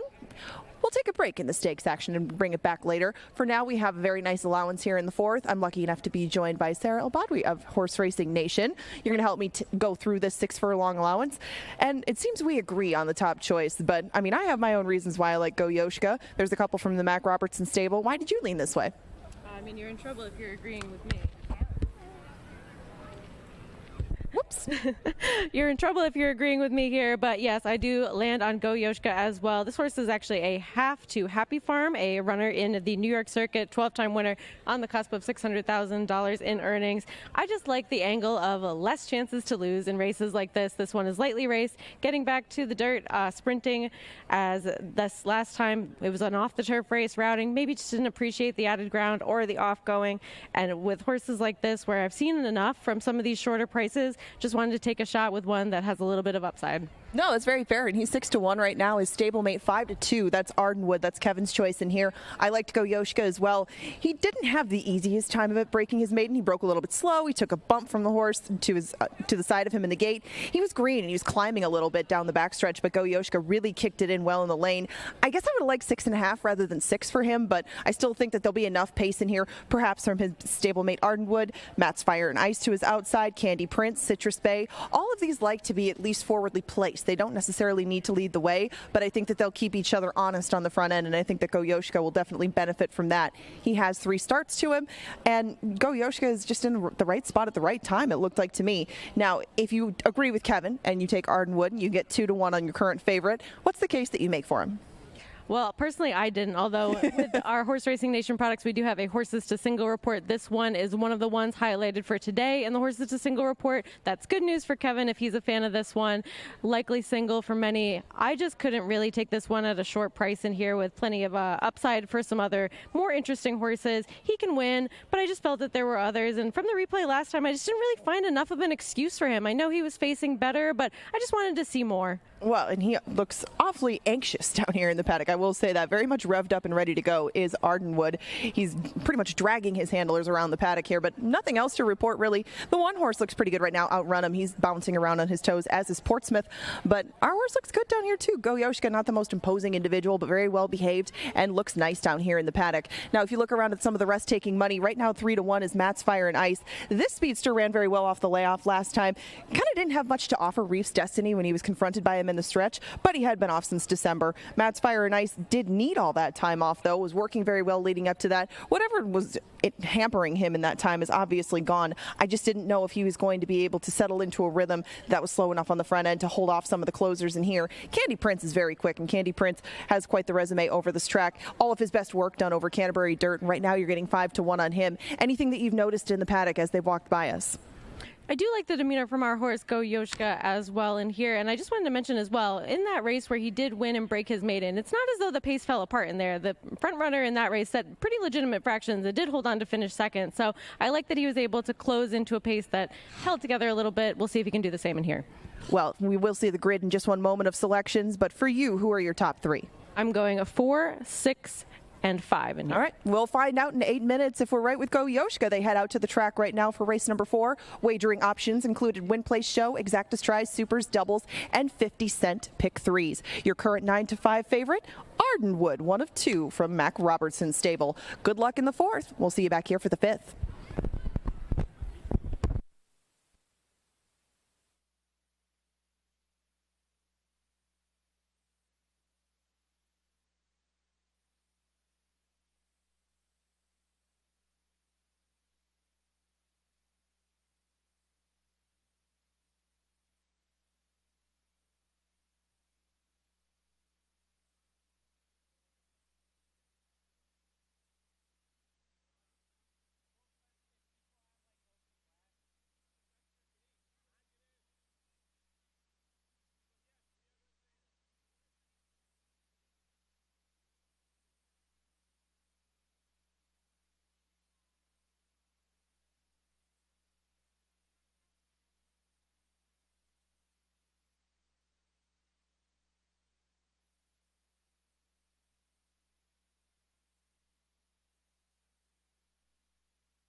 Well done, Sir Leonard Dykert, ladies and gentlemen.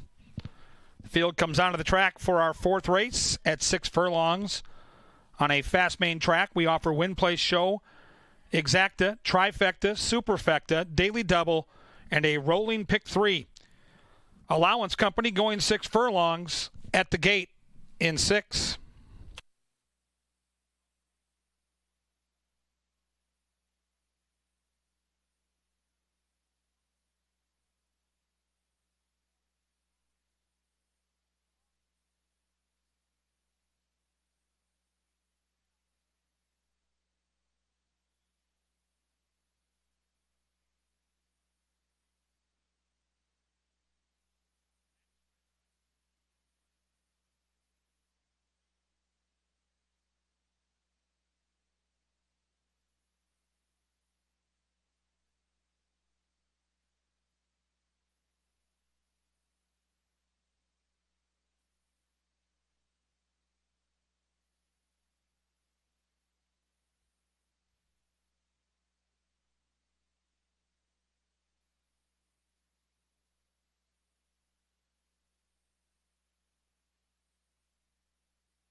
Ladies and gentlemen, your attention to the winner's circle. You've got to make some noise if you want those free T-shirts. Here come the T-shirts.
Two-minute warning now. 2 minutes. 2 minutes here to the fourth. The Mighty Pups return to Canterbury Park for the ultimate doggy showdown. It's on the September the 4th. You can witness the battle of the breeds as the Bulldogs, Corgis, Basset Hounds, and Wiener Dogs defend their titles right here at Canterbury Park. You can get your tickets now at canterburypark.com. And one of those breeds will be out here tomorrow as the Wiener Dogs are on display here. Pepsi Family Day tomorrow with first post at 1 o'clock.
They're at the gate. It's post time for race number 4 moving in.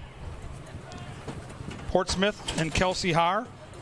Matt's Fire and Ice is going to be loaded without Harry Hernandez. Bit of a handful behind the gate, but now moving in. A couple more left to load. We'll be set for the 4th. Here comes Citrus Bay. Candy Prince and the Patriotic Silks moving in. Ojitos.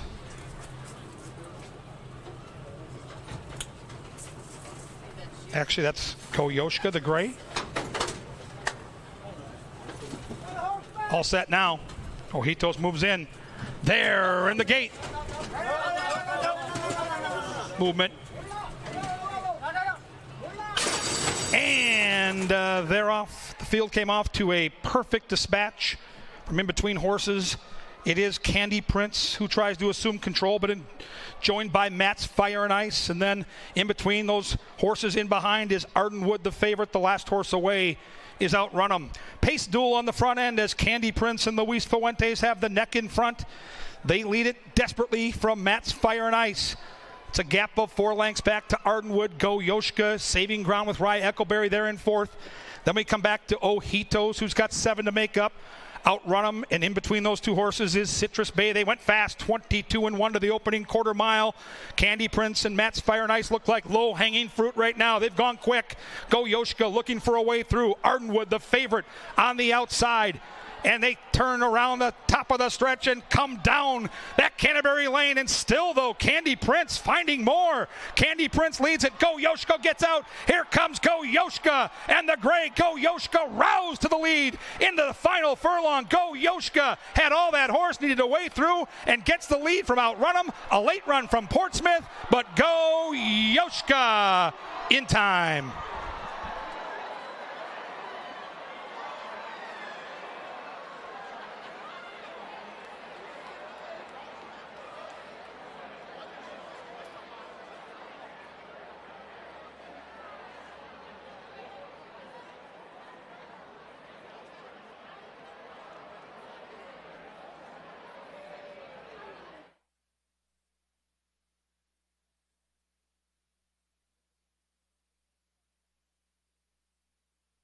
Finishing time was 111.84. On the board, the 4 Go Yoshka in upset fashion. Over another long shot, the 1 Outrun 'em at 30-1. Who comes second? The photo is for the Tri and Superfecta, so hold them all.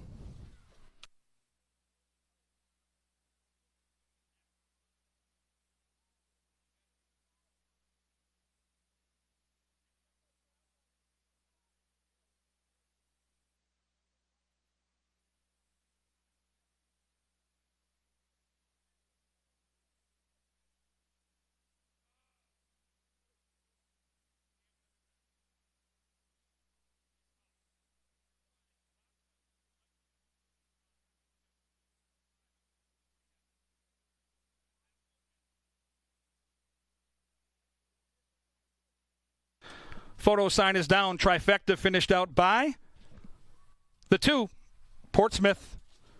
The 3, Candy Prince, finishes 4th. 4-1, 2-3. 6-1, over 30-1, over 9-1, over 18-1. Stand by for some giant payoffs.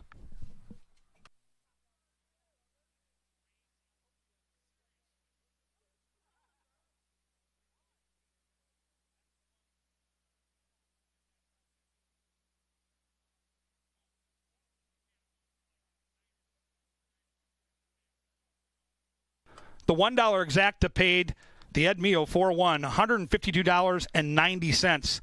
The 50-cent try, $334. Plus the 10-cent superfecta for 10 cents paid $547 and change. The Reggie Jackson 4-4 $1 double, $22.50. The pick 3 paid $28.70. You don't see Mac Robertson and Rye Eckleberry at 6-1 very often, but Go Yoshka pays $14 and Keys Some crazy payoffs here in the fourth. Second win on the card for both the rider and the trainer. And into the winner's circle goes the official winner of race 4, number 4, Go Yoshka. Go Yoshka is a 3-year-old Grayer Roan colt by Lord Nelson out of Gospel Girl, foaled in Florida by the Russellwood Farms Incorporated. The winning owner is Novogratz Racing Stables. The winning trainer is Mac Robertson. And the winning jockey is Rye Eccleberry. 2 wins for Mac, 2 wins for Rye. Upset win. Congratulations to the connections of Go Yoshka. On deck, the 5th race. We go back to a good turf course in the 5th. We scratch the 5. They're at the gate in 21 minutes.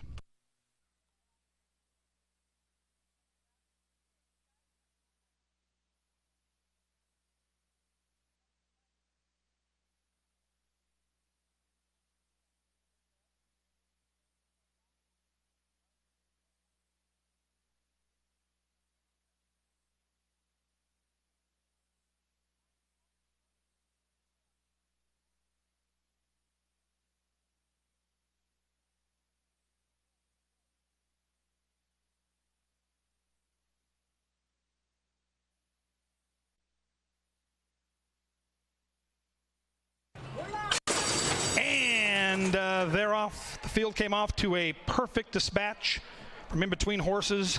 It is Candy Prince who tries to assume control, but joined by Matt's Fire and Ice. And then in between those horses in behind is Ardenwood, the favorite. The last horse away is Outrun 'em. Pace duel on the front end as Candy Prince and Luis Fuentes have the neck in front. They lead it desperately from Matt's Fire and Ice. It's a gap of 4 lengths back to Ardenwood. Go Yoshka saving ground with Rye Eccleberry there in 4th. Then we come back to Ojitos, who's got 7 to make up. Outrun 'em, and in between those 2 horses is Citrus Bay. They went fast, 22-1 to the opening quarter mile. Candy Prince and Matt's Fire and Ice look like low-hanging fruit right now. They've gone quick.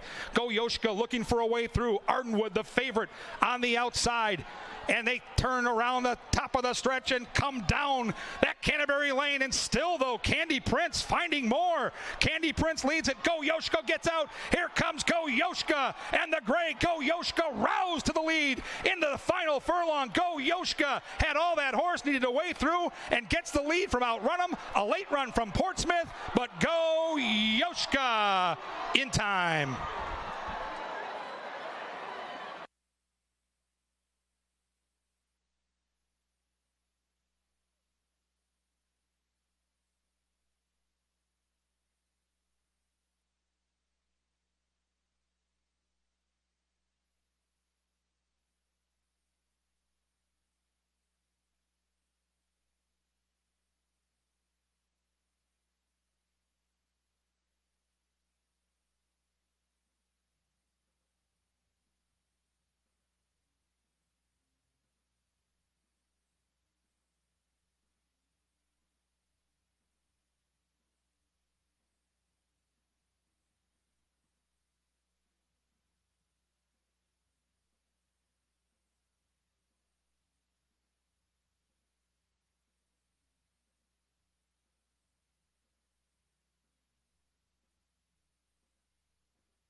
Reigns catches the eye, back to Selling, trying to unwind. Swamp Drainer still in the mix as they charge down that Canterbury stretch. And Harry Hernandez and Runaway Harry are doing just that. Look at this. Runaway Harry going. Runaway Harry gone. Impressive. A 10 spot. It finishes 3-5-7-6 in race 1.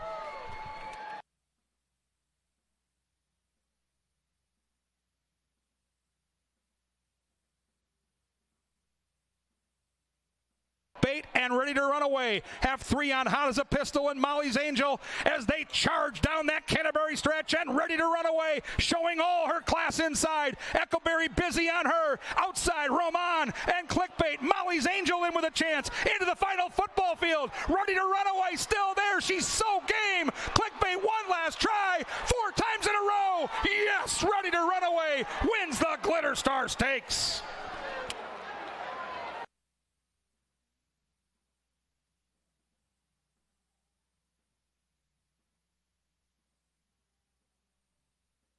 To keep up with him as they head to the top of the Canterbury stretch, and it is the Alligator Hunter who is straight and strong into the final furlong. Quinones gets busy now, and he started wavering again. He went to the inside. Bayou Benny trying to inherit the lead, but the Alligator Hunter straightens himself back out. He had that big lead, and he takes him all the way, wire to wire, in the Wally's Choice.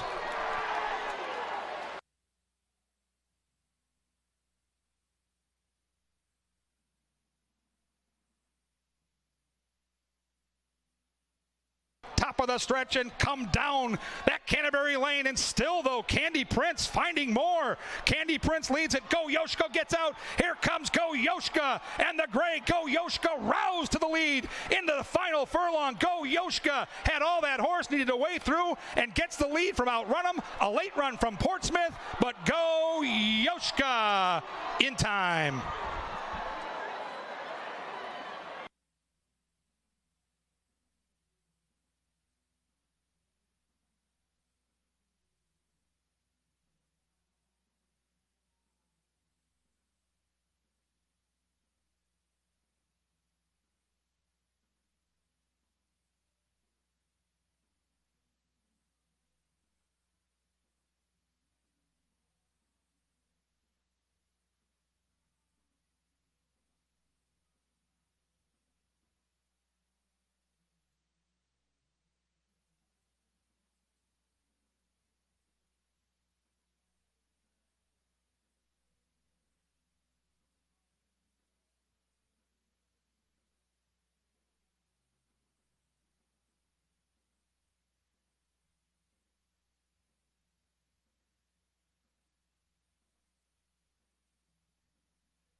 The first pick 5 of the day is complete. Now we move on to race number 5. This one's on the turf at 7.5 furlongs. These are optional claimers, and we have just one scratch. Budrow Talking is out of this one, so we have 7 going to post at the moment. Right now, you have a 5-2 favorite in the 2, Sunny Smack. That's where I landed in here.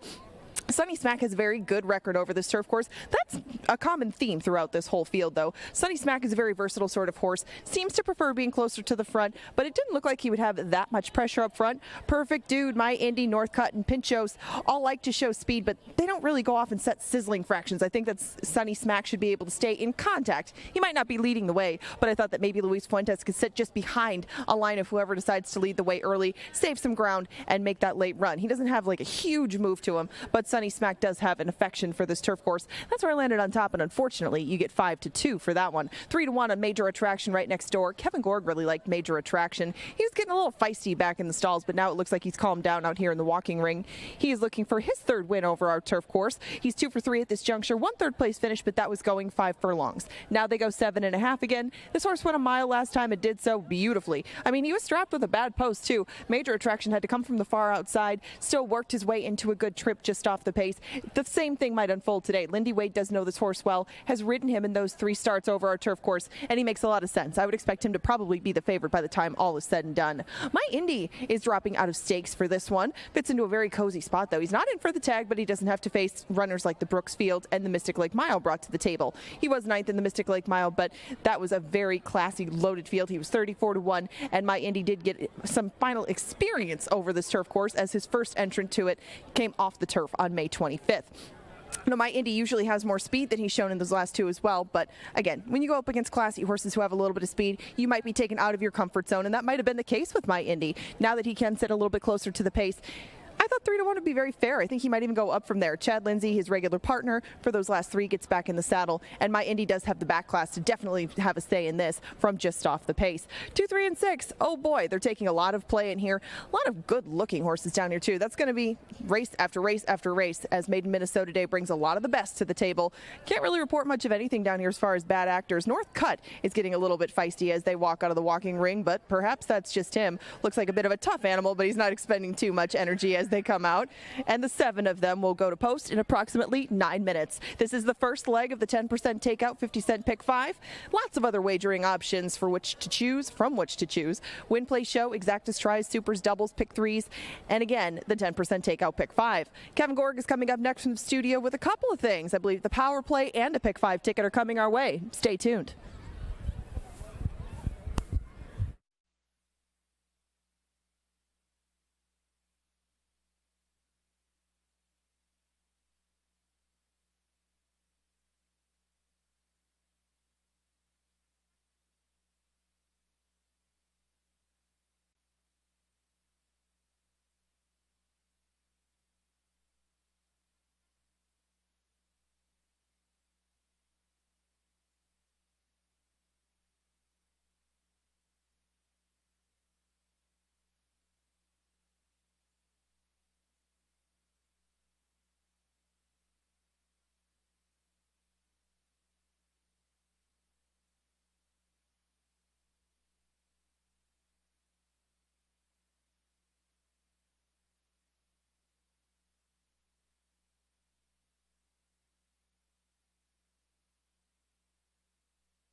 And the horses are coming onto the track here for the 5th race. Back on the turf course we go. Scratch the 5, Boudreaux talking. Win, play, show, exacta, trifecta, superfecta, daily double, pick 3, and that 50-cent pick 5 with the 10% takeout. We've got a ticket assembled for you, which we will get to very shortly. After the post parade, it'll be time for the power play. Then it's time for the pick 5. Stay tuned.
All right, folks, Kevin Gorg with you in the press box. We get set for our power play of the day. We hope to shoot and score a horse you can use later in the sequence during the pick 5. It's going to be in race 6, number 7, the Speedy Reposado. Let's look at the past performances and look at a couple things that stand out. Yes, just a maiden-breaking win last time, but it's the way this horse won by over 6 lengths. I love a couple of nice, easy breezes since for Robertino Diodoro, which tells me he's not worried about her fitness. He's just trying to keep her in the routine. And, oh, yeah, the barn, really good off a win. Profitable and 27%. So let's go back to that maiden-breaking victory, and let's look at what this horse does.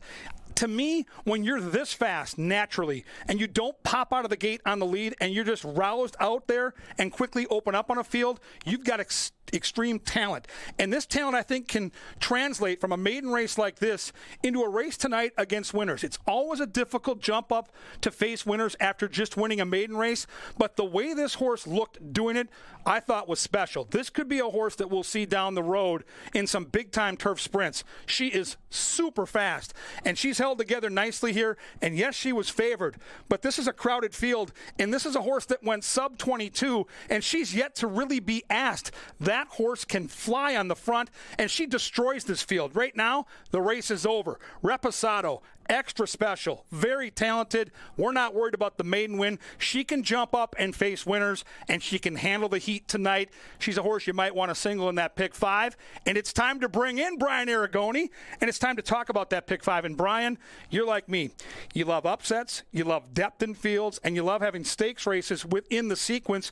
We get 2 $100,000 races, and honestly, both look like there could be some upsets. And if this year plays anything like last year, we could have some long shots and a juicy payoff as well in here. I think we could see some upsets in the Minnesota Derby, the Minnesota Oaks. We saw long shots last year. Peter Manson swept them. Can he do it yet again in here? I thought this pick 5 was challenging, but I love seeing KG's power play because that's a race where I go skinny. I've got Reposado, and I think the closer in that race, Karolinka. Now, if Reposado does get pushed, I think Karolinka, I know Jay Litza likes that horse a lot, could come running at the end. Alonso Quinones, second start off the layoff. As you can see, my ticket on the screen now, I'm going to go skinny early and deep late because I think this Minnesota Oaks and this Minnesota Derby could be wide open. I have very little confidence in these stakes races, so I'm going to stretch it out and spread it out, and I'm going to try and get major attraction home. Right now, a lukewarm favorite at 5-2, but faces many of the foes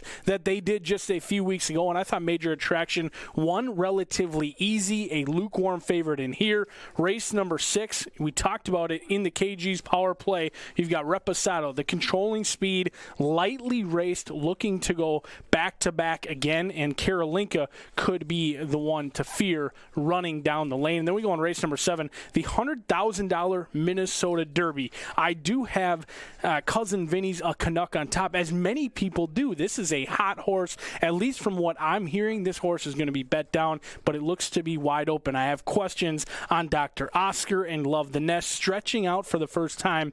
And last year we saw horses stretching out. It can be a challenging task for a 3-year-old trying 2 turns at first asking. I think anything can happen in the $100,000 Minnesota Derby. And then the $100,000 Minnesota Oaks. This one for the fillies in here. I do have the lightly raised Brewhouse on top, but again, little confidence. These are lightly raced 3-year-old fillies, many of them trying something for the first time. I am going to spread out, try and catch a long shot in not only the Derby, but also in the Oaks, and then hopefully we are alive to hundreds, if not thousands, to Malibu Channel, Riviera Champ, along with Shinborough. 10% takeout, the lowest takeout in the country. The pool going up with each and every click as the horses step on the turf course, and we're about to get it on.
And the horses have reached the starting gate. It is now post time. Post time for the 5th. My Indy, favored at 2-1. That's the 6 horse. The 3 Major Attraction now co-favored at that 2-1 number, taking some late action. 7.5 furlongs here on the good turf course. The boys are loading professionally. Here comes Major Attraction, along with North Cut. Last horse will be the good-looking gray. That is Pinchos, who moves in. There in the gate. Off slowly was the 4-horse Perfect Dude, and Pinchos also off a little bit slow. To the lead goes Sunny Smack. And Sunny Smack takes the early lead. My Indy right along with that one. North Cut content to track those 2 along with Major Attraction. And the last horse away is Perfect Dude. Around that turn they go. They head to the barn side, and Chad Lindsay and My Indy, a comfortable leader here, and a leader by 2.5 lengths. North Cut is right there in second. Sunny Smack scraping the paint in third. Then the gorgeous gray. Pinchos, after that tardy beginning, is up into 4th and within 3 lengths of those leaders. Behind that one comes Major Attraction. Then it's Perfect Dude, and Midnight Blue Note has 9 lengths to make up. 23-3, honest enough for the opening quarter mile here, and My Indy has had it all his way on the front end. Leads it by 1.5 lengths from North Cut. Pinchos is going for a run. The gray to the outside, making a bold move into the turn. Sunny Smack kind of spinning the wheels. Here comes Perfect Dude. Behind that one, Major Attractions being shaken up, not really doing much of anything. The complexion starts to change, but still it's My Indy clinging to a short lead from North Cut, and North Cut and Zeke Laura try to put the nose in front. Outside comes Pinchos. Inside goes Major Attraction. Oh, just got shut off badly. Major Attraction was stopped. Pinchos is there. Perfect Dude is charging, and even Sunny Smack's in with a chance, but it's Perfect Dude who had the perfect trip, and Perfect Dude gets all the money.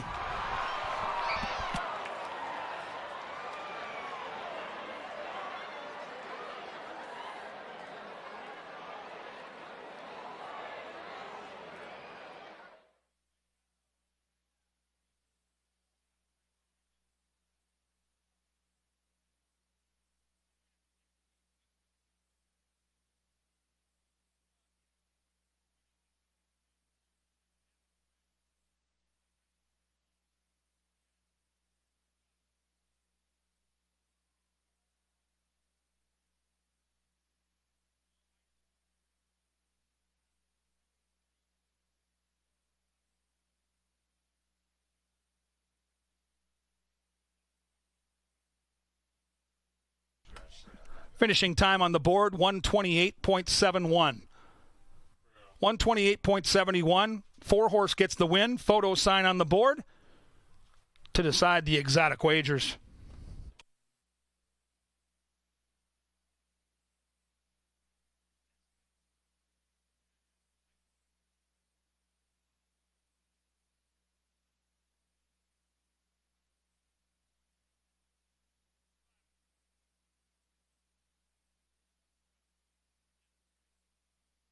Photo sign is down.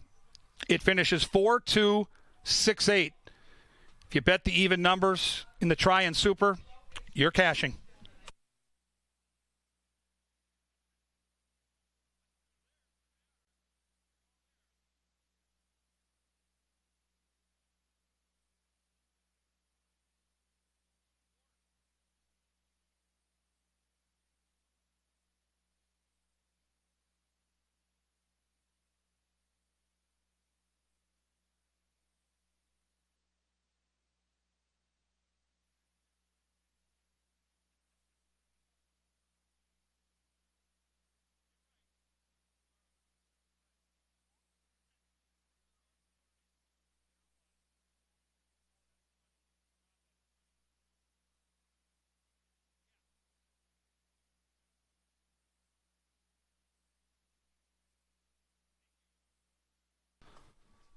Your attention, ladies and gentlemen, there is a rider's claim of foul here in race 5. A jockey's objection as Lindy Wade, the rider of number 3, is claiming foul against Luis Fuentes, the rider of number 2. Now here's the head-on replay. You see the 2 in the white hat veer to the inside as the 3 was trying to assume a rally. And you see the 3 snatched up there by jockey Lindy Wade. It is a jockey's claim of foul, 3 against the 2. This objection does not affect the winning horse, Perfect Dude. Once again, head-on replay, look towards the rail. Green Silk's white hat, that's the 2-horse, Sunny Smack, coming in. And that's the 3-horse with the blue hat and the white silks. And the jockey, Lindy Wade, says he was impeded. The track referees, the stewards, are taking a look at this, and it affects everything. The exacta, try, and superfecta does not affect the winner, but certainly hold all those tickets as the stewards take a look, and you can too, at the head-on replay here in the stretch.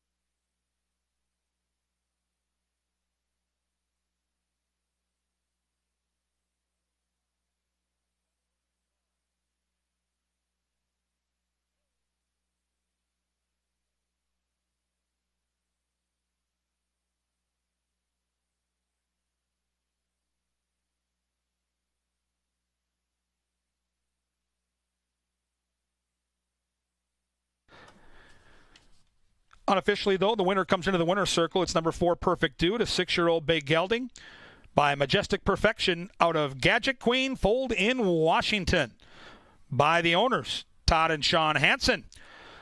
The winning trainer, Van Belvoor, his first win of the season at Canterbury, and the winning jockey with a riding double. He's Double H. He's Harry Hernandez. Congratulations to the connections of Perfect Dude, and stand by as the stewards are looking at that jockey's objection in the stretch.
Your attention, ladies and gentlemen. The stewards have disqualified number 2, Sunny Smack, from second for interference in mid-stretch against the 3. As we saw with that head-on replay, when the 2 horse comes in here in mid-stretch and impedes the path of the 3, the stewards deemed that that was interference and a wrongdoing. And with that disqualification, the 2 has to go behind the 3 in the final order of finish. So now the correct order should be 4-6-8-3. 4-6-8-3 with the disqualification of number 2, Sunny Smack, from second and now back to fifth. And once again, stewards explained this to us up here right there when jockey Luis Fuentes came in taking the path away from the 3 Major Attraction. That was interference, and that is why the horse was disqualified. New order, 4, 6, 8, and 3, now official and cashable.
Off slowly was the 4-horse Perfect Dude, and Pinchos also off a little bit slow. To the lead goes Sunny Smack.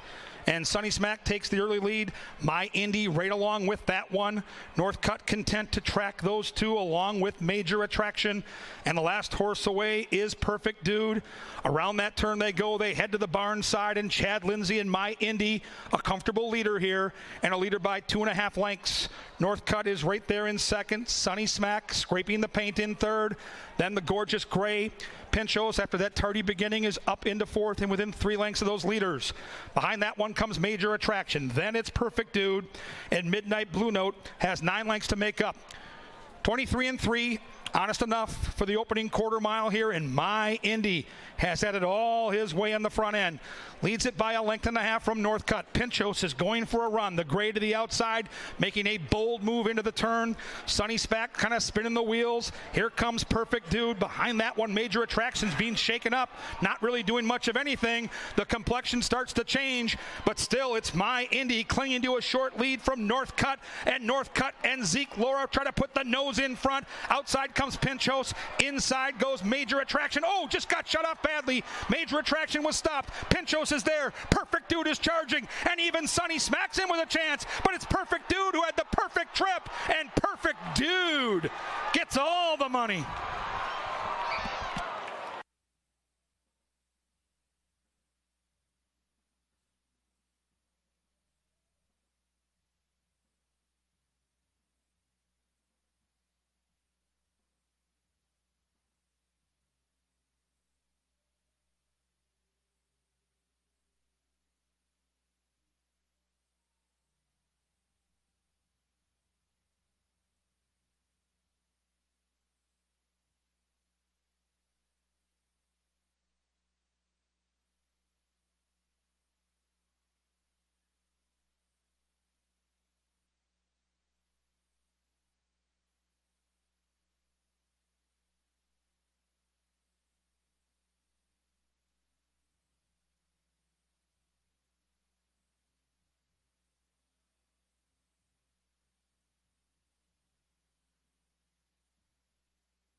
Ladies and gentlemen, we have a late scratch being announced for the first time here in race number 6. A late scratch that's being announced for the first time. Scratch the 9, closing a count. Here in race 6, scratch the 9, closing a count. Now, if you had that horse on your pick 5, it will rotate to the off favorite. You'll have the off favorite refunds available for win, place, show, and exacta, along with trifecta wagering. Scratch the 9, closing a count here in the 6th.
a 5-furlong turf sprint set to kick off the late pick 4, which is bound to pay more than that chalky early pick 4 did, as our first 3 favorites came home to score in that early pick 4. And I'm not convinced that we're going to see a ton of favorites in this late pick 4. But right now on the board, the bettors have settled in on number 7. Do scratch your outside runners, both the 8 and the 9, a late scratch in here. Down on the inside, it's Southern Venture, a 5-year-old bay mare who's 2 for 14, but this is the first time that she will try the turf course in here for Miss Perkins. This one has shown speed in the past, hasn't really shown the ability to finish, but does show good energy down here in the walking ring. Certainly looks plenty fit. We'll see if Southern Venture can take to the surface change and get the job done at a big price of 25-1. The 2 is Karolinka. Now there is a fair amount of speed in here, and the favorite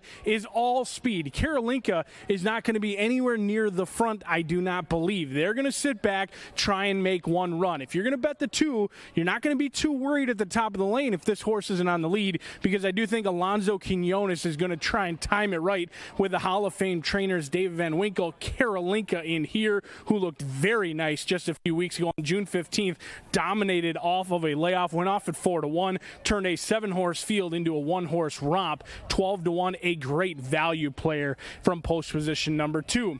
Number 3 is a part of my charm, a big overlay, 7-2 on the morning line, and the bettors are vying elsewhere, 8-1, a massive overlay at point for a horse who is a perfect 1-for-1 on the turf, but that was a route distance. We'll see if they can handle the sprint in here.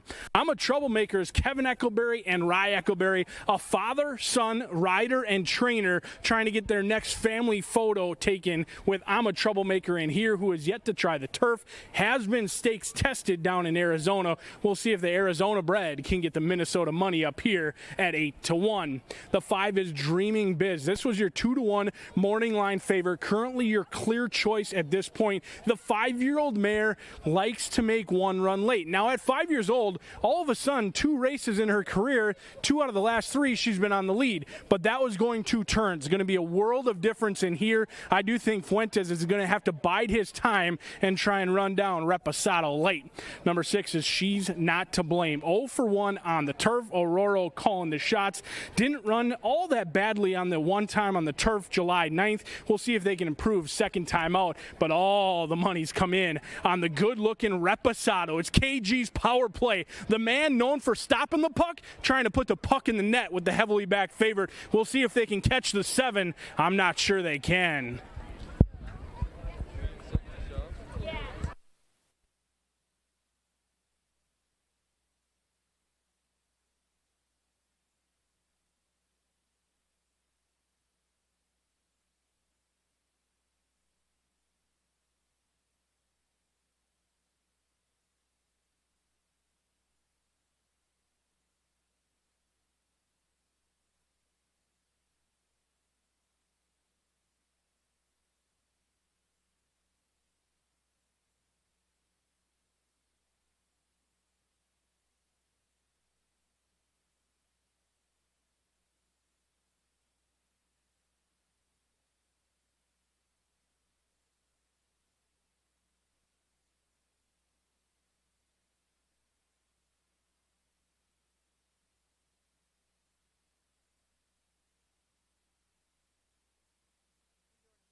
And the horses are coming onto the track. For race number 6, we scratch the outside 2 horses. Scratch the outside 2 horses, the 8 and the late scratch of the 9. We have win, play, show, exacta, trifecta, superfecta, daily double, rolling pick 3, and the 50-cent pick 4. And sandwiched in the middle of that pick 4 are back-to-back $100,000 stakes races. It's race 6. It's on a good turf at 5 furlongs, and it's all happening in 7 minutes.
Late pick 4 time has arrived, and in case you missed the power play, you're here in time for the angle. Why do I say that? It leads to the exact same horse. That would be Reposado.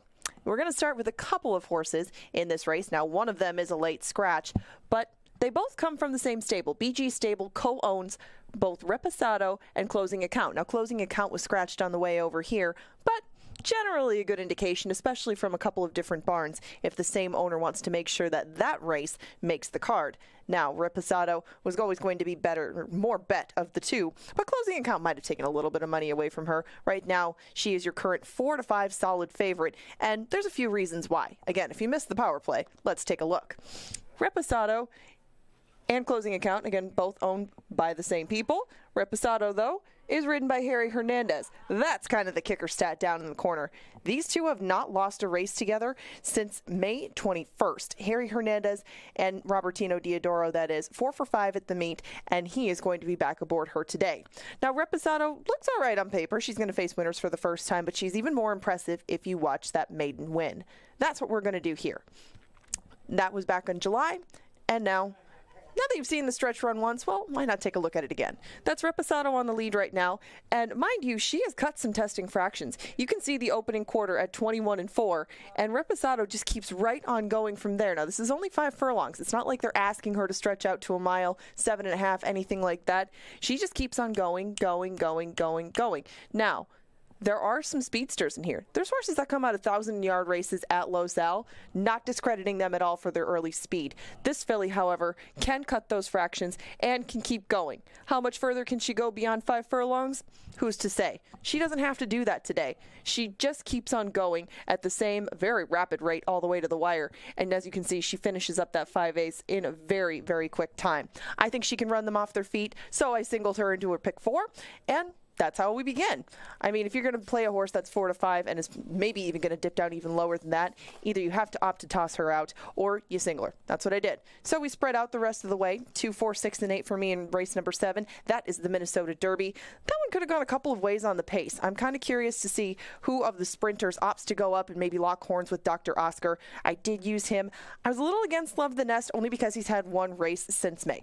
He had to be laid off after that Hawthorne race. He came back in the Vic Myers, and he was very impressive in second, but Love the Nest still doesn't have the recency and the seasoning that some of his competition does, and I think that he'll probably be the favorite, so I tried to take a few shots against him. Now, the Minnesota Oaks is one of the bigger Minnesota Oaks fields that we've seen in a long time. I took a lot of coverage there. I took Start Singing on top. I think that she'll be a fair price no matter what. She could be the win bet out of any of those 5 that you see on there because the rest of them might all be a shorter price than she is. Now, to close things out, I threw Top Dog in. Top Dog will be able to pick up the pieces if everything falls apart on the front end, but conversely, if Riviera Champ gets the trip that I think he will, he should be able to take these all the way, kind of covering my bases in the 9th, and that's the $20 ticket. Now, we have 2 minutes to post, and we've got a race to the pump on the track. Thank you, Ange. We're down here on the track with Garrett, Riley, and Ethan, and they're going to race each other for a chance to win a Quick Trip gift card. You guys ready down there? I don't want to see any false starts, not today. All right, here we go. Ready, set, go. Oh, here we go. We had a little bit of a late start. Oh, come on. You got to be on the stick horse, man. That does not count. It looks like Garrett is our winner, but he wasn't on the stick horse, but we'll still give him the prize. Thank you guys for playing, and back to you in the press box.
And the horses are approaching the starting gate.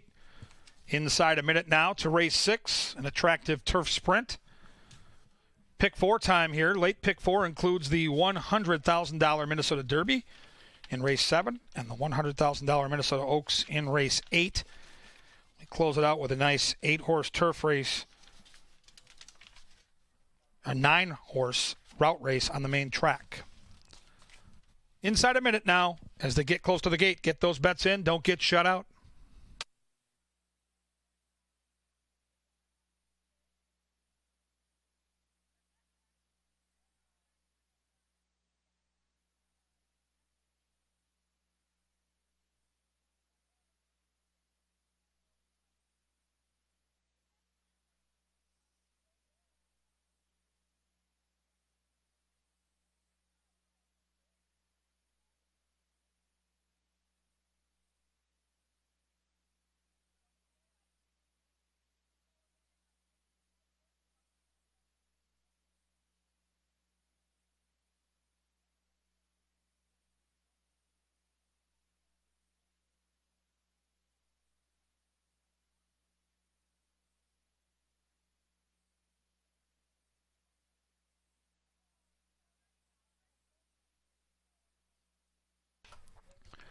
And the horses have reached the starting gate. It is now post time. Post time for race 6, even money on Reposado. Jockey looking for his 3rd win on the card. Second choice, the lone Minnesota bred, Dreaming Biz. That's the 5-horse. Third choice, a part of my charm, the 3-horse at 9-2. Good looking turf sprinters here. The females take center stage. Couple of stakes races on deck. Last horse in will be the favorite, Reposado. There in the gate. Movement from the 3. All set. And they're off. Sharp break for that 3, a part of my charm, but the 1, Southern Venture, all speed from the inside. Reposado, the favorite, doesn't get the early lead. Conspicuous in 3rd. In between is I'm a Troublemaker. Then it's She's Not to Blame. Karolinka, the closer, at the back of the pack with Dreaming Biz and Fast Fractions on board. Southern Venture and Sophia Barandella have the lead with a part of my charm. Reposado trying to carve into those 2 front markers. Behind them is I'm a Troublemaker. Inside, outside is She's Not to Blame. And Dreaming Biz is unwinding. The Minnesota bred's got some runs. So does Karolinka. Looking for a way through. Karolinka's all dressed up. Got nowhere to go. Top of the Canterbury stretch, still Southern Venture. Reposado wanders to the middle of the track. She's speedy, and she takes the lead. But here comes Karolinka. Karolinka trying to foul that one home. So is Dreaming Biz. Final football field. Reposado's worked hard, trying to find the wire. Karolinka is coming. Reposado holds them off.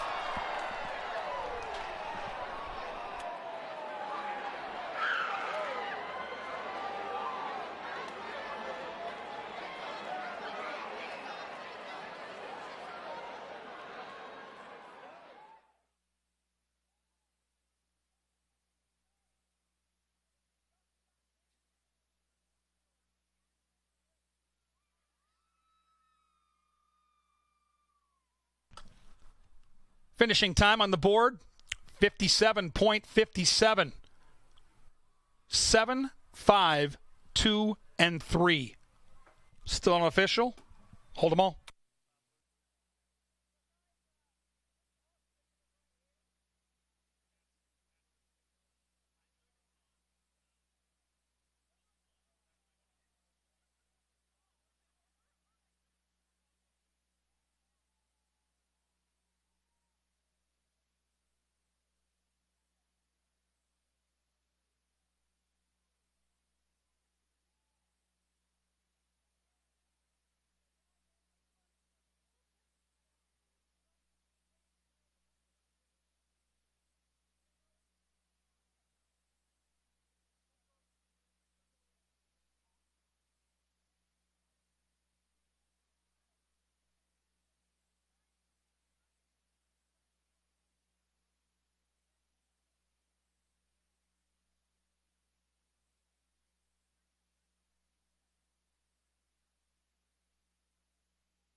Race number 6, official and cashable, $5 for your win ticket on the Speedy Reposado.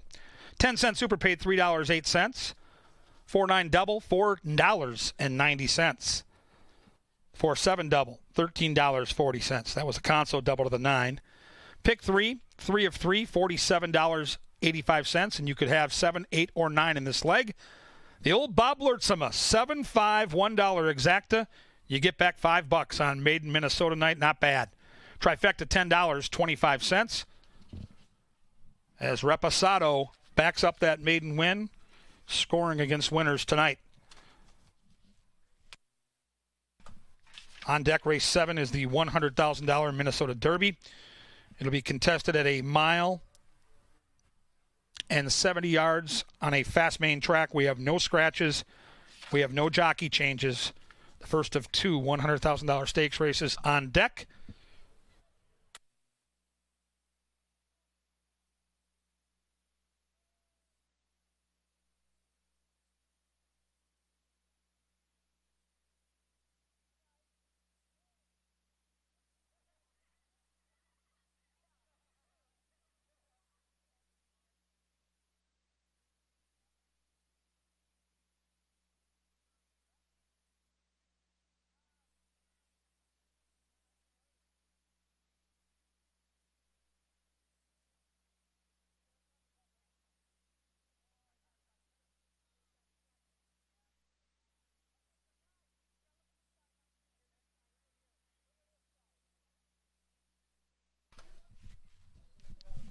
Getting set to move into the Mystic Lake Winners Enclosure is the official winner of race 6. She's number 7. She's Reposado. Reposado is a 3-year-old bay filly by Munnings out of DRC's Pretty Sky, foaled in Kentucky by the owners, BG Stable and Shaby Selman. The winning trainer, Robertino Diodoro, and the winning jockey with a riding triple, it's Double H. It's Harry Hernandez. Congratulations to the connections of the victorious Reposado. Minnesota Derby time. That race starts back-to-back stakes in 21 minutes.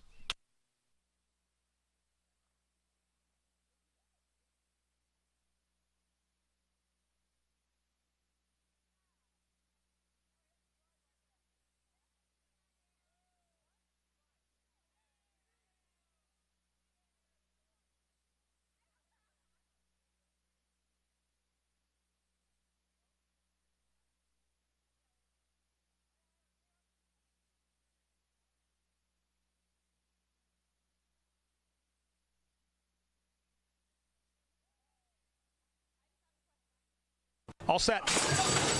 And they're off.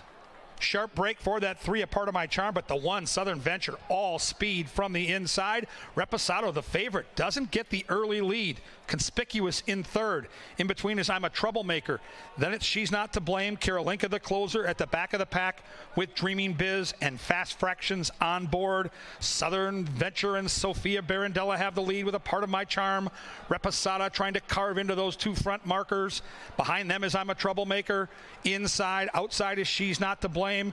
And Dreaming Biz is unwinding. The Minnesota Bred's got some runs. So does Karolinka. Looking for a way through. Karolinka's all dressed up. Got nowhere to go. Top of the Canterbury stretch, still Southern Venture. Reposado wanders to the middle of the track. She's speedy, and she takes the lead. But here comes Karolinka. Karolinka trying to foul that one home. So is Dreaming Biz. Final football field. Reposado's worked hard, trying to find the wire. Karolinka is coming. Reposado holds them off.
Kevin Gorg up in the press box with you to get you ready for the $100,000 Minnesota Derby. It's an awesome field.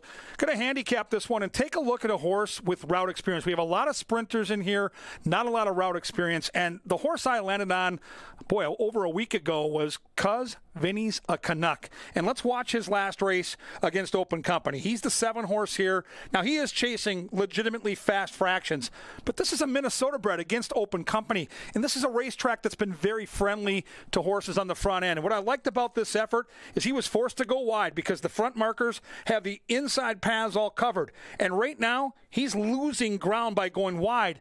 But he's got great stretch kick. And look at him kick it in late now. These front markers are waiting around. And look at Cuz Vinny's a Canuck find his best stride in the final furlong. And to me, this looks like a horse that's on the come.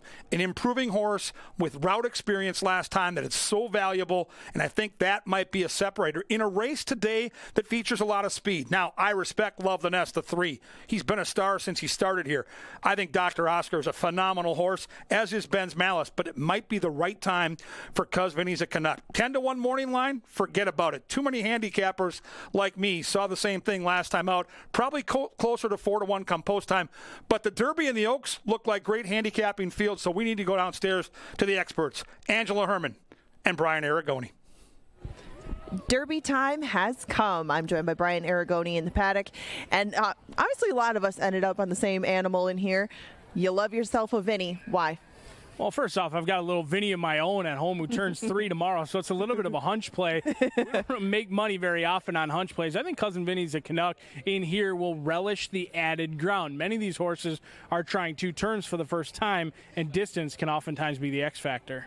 Well, of course, I thought this would be a factor in both the Derby and the Oaks coming up next because you only have a handful of horses in either race that do have that 2-turn experience and which have excelled doing so. And Cousin Vinny's a Canuck is one of those horses who took on older horses last time, a stablemate, and ran him down in the stretch. And we saw Bayou Benny come back earlier in the card and maybe not flatter him necessarily, but certainly not take anything away from his last race. He gave him a good hip check in the stretch, and this horse still went by. It was a big step forward for Cuz Vinny's a Canuck. How big a step forward do you think he has to take in this spot to come up victorious? I mean, I think he's got to take another big step forward. There's no doubt. Love the Nest looked very good as a 2-year-old. And Dr. Oscar, probably the one being, frankly, disrespected right now. He's 4 for 6, and he's on the board as your 3rd choice. Unbelievable, as Dr. Oscar has really done nothing wrong and beat much of this field already. Right, and done so on the front end. You think if he can go all the way on the front end short, why couldn't he do it going long? I mean, Dr. Oscar wasn't exactly running out of gas at the end of any of those. I just thought somebody might get it. Go after him. Happy Hour Bobby, most notably, to his outside. But Love the Nest isn't slow either early. I mean, I don't think that he'll be too far behind Dr. Oscar, and maybe these 2 lock horns, and maybe they tire each other out for Cuz Vinny's a Canuck. At least somebody saw it that way, too. He is taking a lot of money. But if one's going to clear the other, then what are the other possibilities? I was looking at Xavier Dave, who had an interesting winter on the turf, on the main track. I mean, Xavier Dave has proven he can handle the distance. It's just whether or not he necessarily wants to do it on dirt. Yeah, and that's the X factor in here. And talking about value, how do you find value? I think many of the analysts have put Cousin Vinny's a Canuck on top, thought we were going to get somewhere around double-digit odds. We both believed that Love the Nest or Dr. Oscar were going to take action. I can't bet Cousin Vinny's a Canuck at 5-2. There's no chance for me. I may have this horse on top for the picks purposes, but for a betting value, I'm going to need much higher than 5-2 because I do think Love the Nest, Dr. Oscar, strictly the ones to beat. And then you get into the other group, the B group perspective with Xavier Dave, Roman. I mean, we've seen Mac Robertson. He wins these races. He brings them ready to rock and roll. Many of the others are being talked about quite a bit, but Xavier Dave on the board at 12-1. Yeah, an excellent value on him. Just, I was wondering maybe where he kind of fits in the scheme of things when all is said and done, because he has tried so many things. Maybe they don't know exactly what Xavier Dave is going to excel at, so they're going to stretch him back out and put him on the main track. The Vic Myers was a very even race for him, which would, of course, hint that a horse maybe wants a little bit more ground. Ben's Malice comes out of Open Company a couple of times in a row. Against Minnesota breds, he's done very well for himself. Alonso Quinones is his regular partner. I think last time maybe, and I could be very wrong with this, I thought somebody had mentioned he hit his head in the gate. So maybe that's just one that you toss out, leave it behind. The rest of the resume makes him one of the players in here, and right now he's not. And we saw last year horses going from the turf to the dirt in both the Minnesota Derby and the Minnesota Oaks. Last year had success, and that's the case with Ben's Malice, who I used underneath, 9-1, a great price, but soon to be on your screen. If you're new to horse racing, take a look at number 3 because he is showing out at this point. Love the Nest, the groom, the entire barn for the burnt turned this one out. And if I'm picking based on looks alone, it is hard for my eye to go anywhere other than Love the Nest. I know. His arms are going to be sore after leading that horse around in here. He is being tugged around the paddock. But you could say the same for a couple of other ones that follow behind him. Xavier Dave. Xavier Dave does look excellent down here in the paddock. Very calm, not pulling the handler around necessarily, but looks a picture of fitness and looks very good. I can't pick apart anybody based on their appearance down here. Of course, it matters more on track, but even 25-1 Color Me Legendary makes a good impression down here in the paddock. It's more money now going to Love the Nest and because Vinny's a Canuck. The exacta for the two of them probably won't pay a lot, but it is fairly likely in this group. 8 for both me and him and Kevin Gord. We all have Cuz Vinny's a Canuck. In fact, Brian and I have Ben's Malice in second as well. That's everybody, and that's all the money. It's all going entirely to Lothenbach, 1 and 2, Love the Nest, and because Vinny's a Canuck, we find out in 9 minutes who's going to be crowned the next Minnesota Derby champion. If you would like to wager on the Derby, it's pick 3s, doubles, exacta tries, and 10-cent supers. Riders are up now. They head out to the track. We'll meet you in the winner's circle to interview the winners of the Derby.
Here are the horses on the track for the $100,000 Minnesota Derby. Number 1 is Leslie Cummings, Color Me Legendary. The trainer, Valerie Lund. The jockey, Roymus Chironis.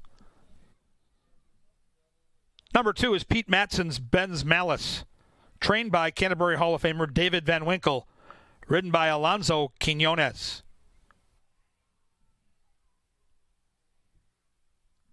Number 3 is Love the Nest, owned by Bob Lothenbach and Lothenbach Stables, trained by Joel Burnt, ridden tonight by Rye Eccleberry. Number 4 is Pete Matson's Dr. Oscar, trained by David Van Winkle, ridden tonight by Chad Lindsay.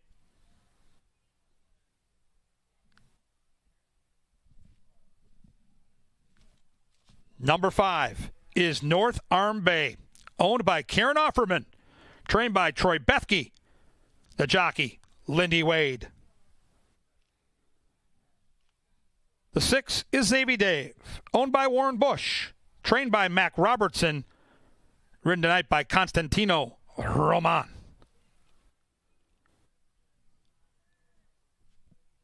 The 7 is Happy Hour Bobby, owned by Bob Lindgren, trained by Canterbury Hall of Famer Bernal Roan, and ridden tonight by Harry Hernandez. And number 8 is Bob Lothenbach and Lothenbach Stables, cause Vinny's a Canuck, trained by Joel Burnt, ridden tonight by Luis Fuentes. That's the field for the $100,000 Minnesota Derby. They'll be at the gate in just 5 minutes.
The horses are approaching the gate for the $100,000 Minnesota Derby. Our handicappers are at the gate.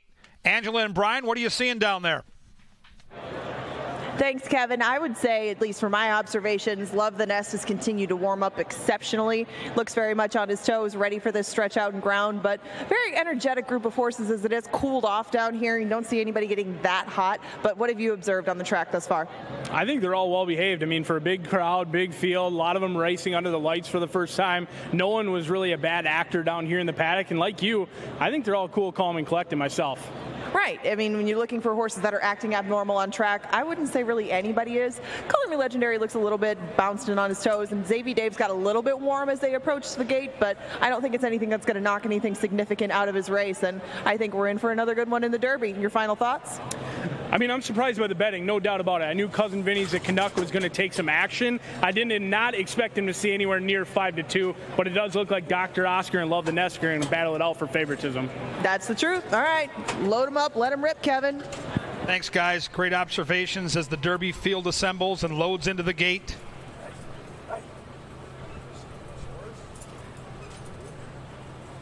The big guy, Love the Nest. The People's Choice currently moves into post 3. Next door, his nemesis, Dr. Oscar. Last horse in line, because Vinny's a Canuck. We're almost set for a great stakes race.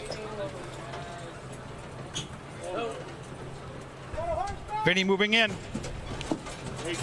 They're in the gate.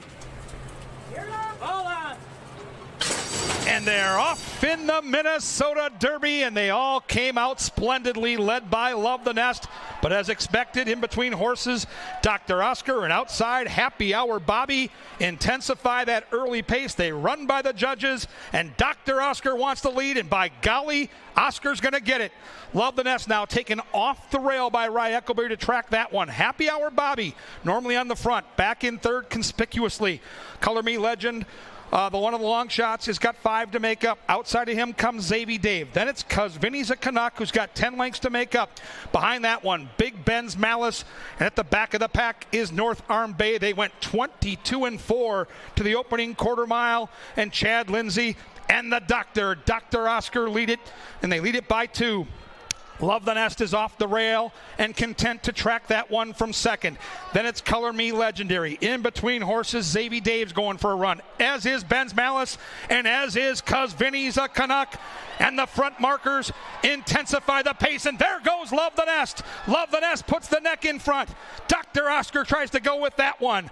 A couple of lengths back comes Cuz Vinny's a Canuck, and Ben's Malice. Shaken up is Xavier Dave, and Love the Nest. Love the Nest takes the lead away, and Dr. Oscar cannot keep up. Top of the Canterbury stretch in the Minnesota Derby. Dr. Oscar's right back at him. Love the Nest on the outside. These two heads apart. Couple lengths back is Cuz Vinny's a Canuck into the final furlong. Love the Nest. Cuz Vinny's a Canuck is charging. The Lothenbachs have it cornered. Cuz Vinny's a Canuck is coming to get his stablemate. Love the Nest braces for the challenge. Here's the wire. Too tight. I think Love the Nest got the bob. The Lothenbach horse's photo in the Minnesota Derby. Oh my.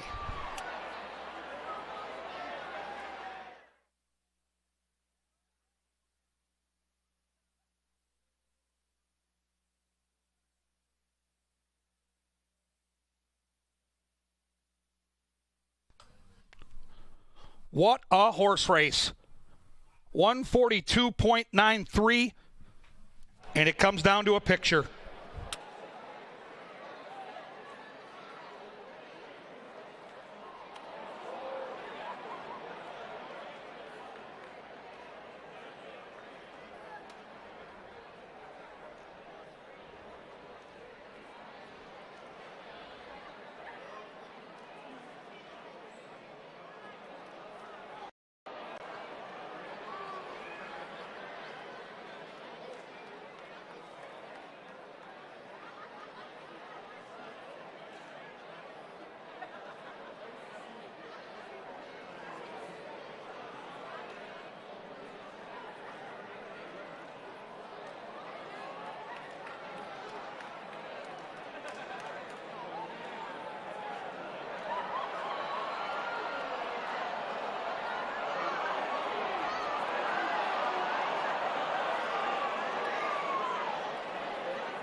Close photo. Here's the result. The winner is by a nostril. Number 3, Love the Nest, holds off the barnmate on the wire. Wow. 3, 8, 2, and 6 in a spine tingler.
There's been a buzz around Love the Nest since he debuted back on July 13th last summer.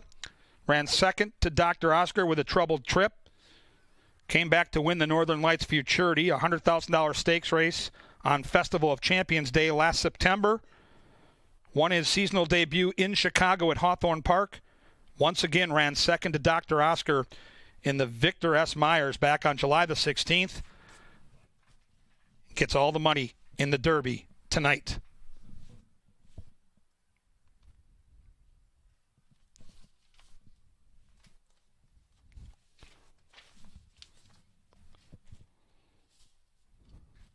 We welcome to the winner's circle Minnesota Racing Commission Chair Dr. Camille McCardle to present the trophy to the winning connections of the Minnesota Derby. Dr. McCardle was the first appointed to the Racing Commission in 1993 and has served since. She became the chair of the commission in 2021. Welcome, Dr. Camille.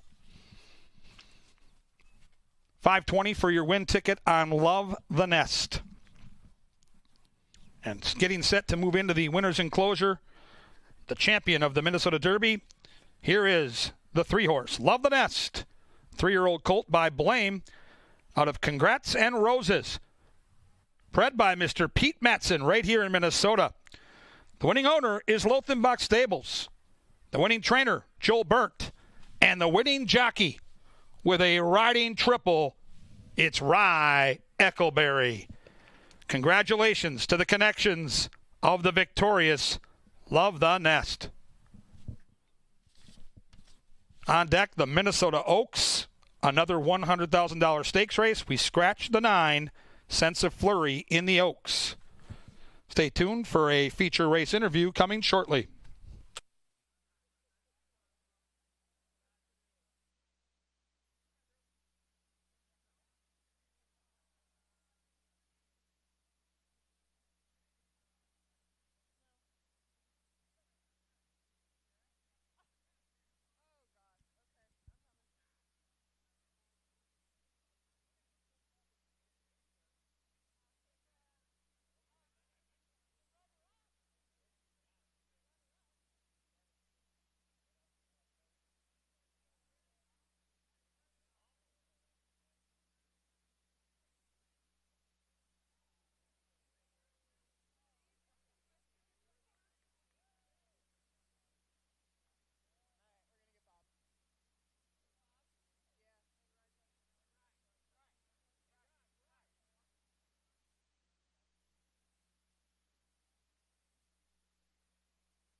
Let's head down to the winner's circle. It had to be a special night for Bob Lothenbach. His horses separated by a nose on the wire, and he gets to talk to the lovely Angela Herman. Right, about the only one whose heart wasn't really pounding down the stretch, because you not only own the winner, Love the Nest, but Cuz Vinny's a Canuck, also a Lothenbach trainee. Just take us through it from your experience and right out here. I have no idea what to say. I bet on both and hit the trifecta, so I'm happy. Well, and Love the Nest has taken a much different road to get here than Cuz Vinny's a Canuck. What did Joel tell you before this about him going 2 turns for the first time?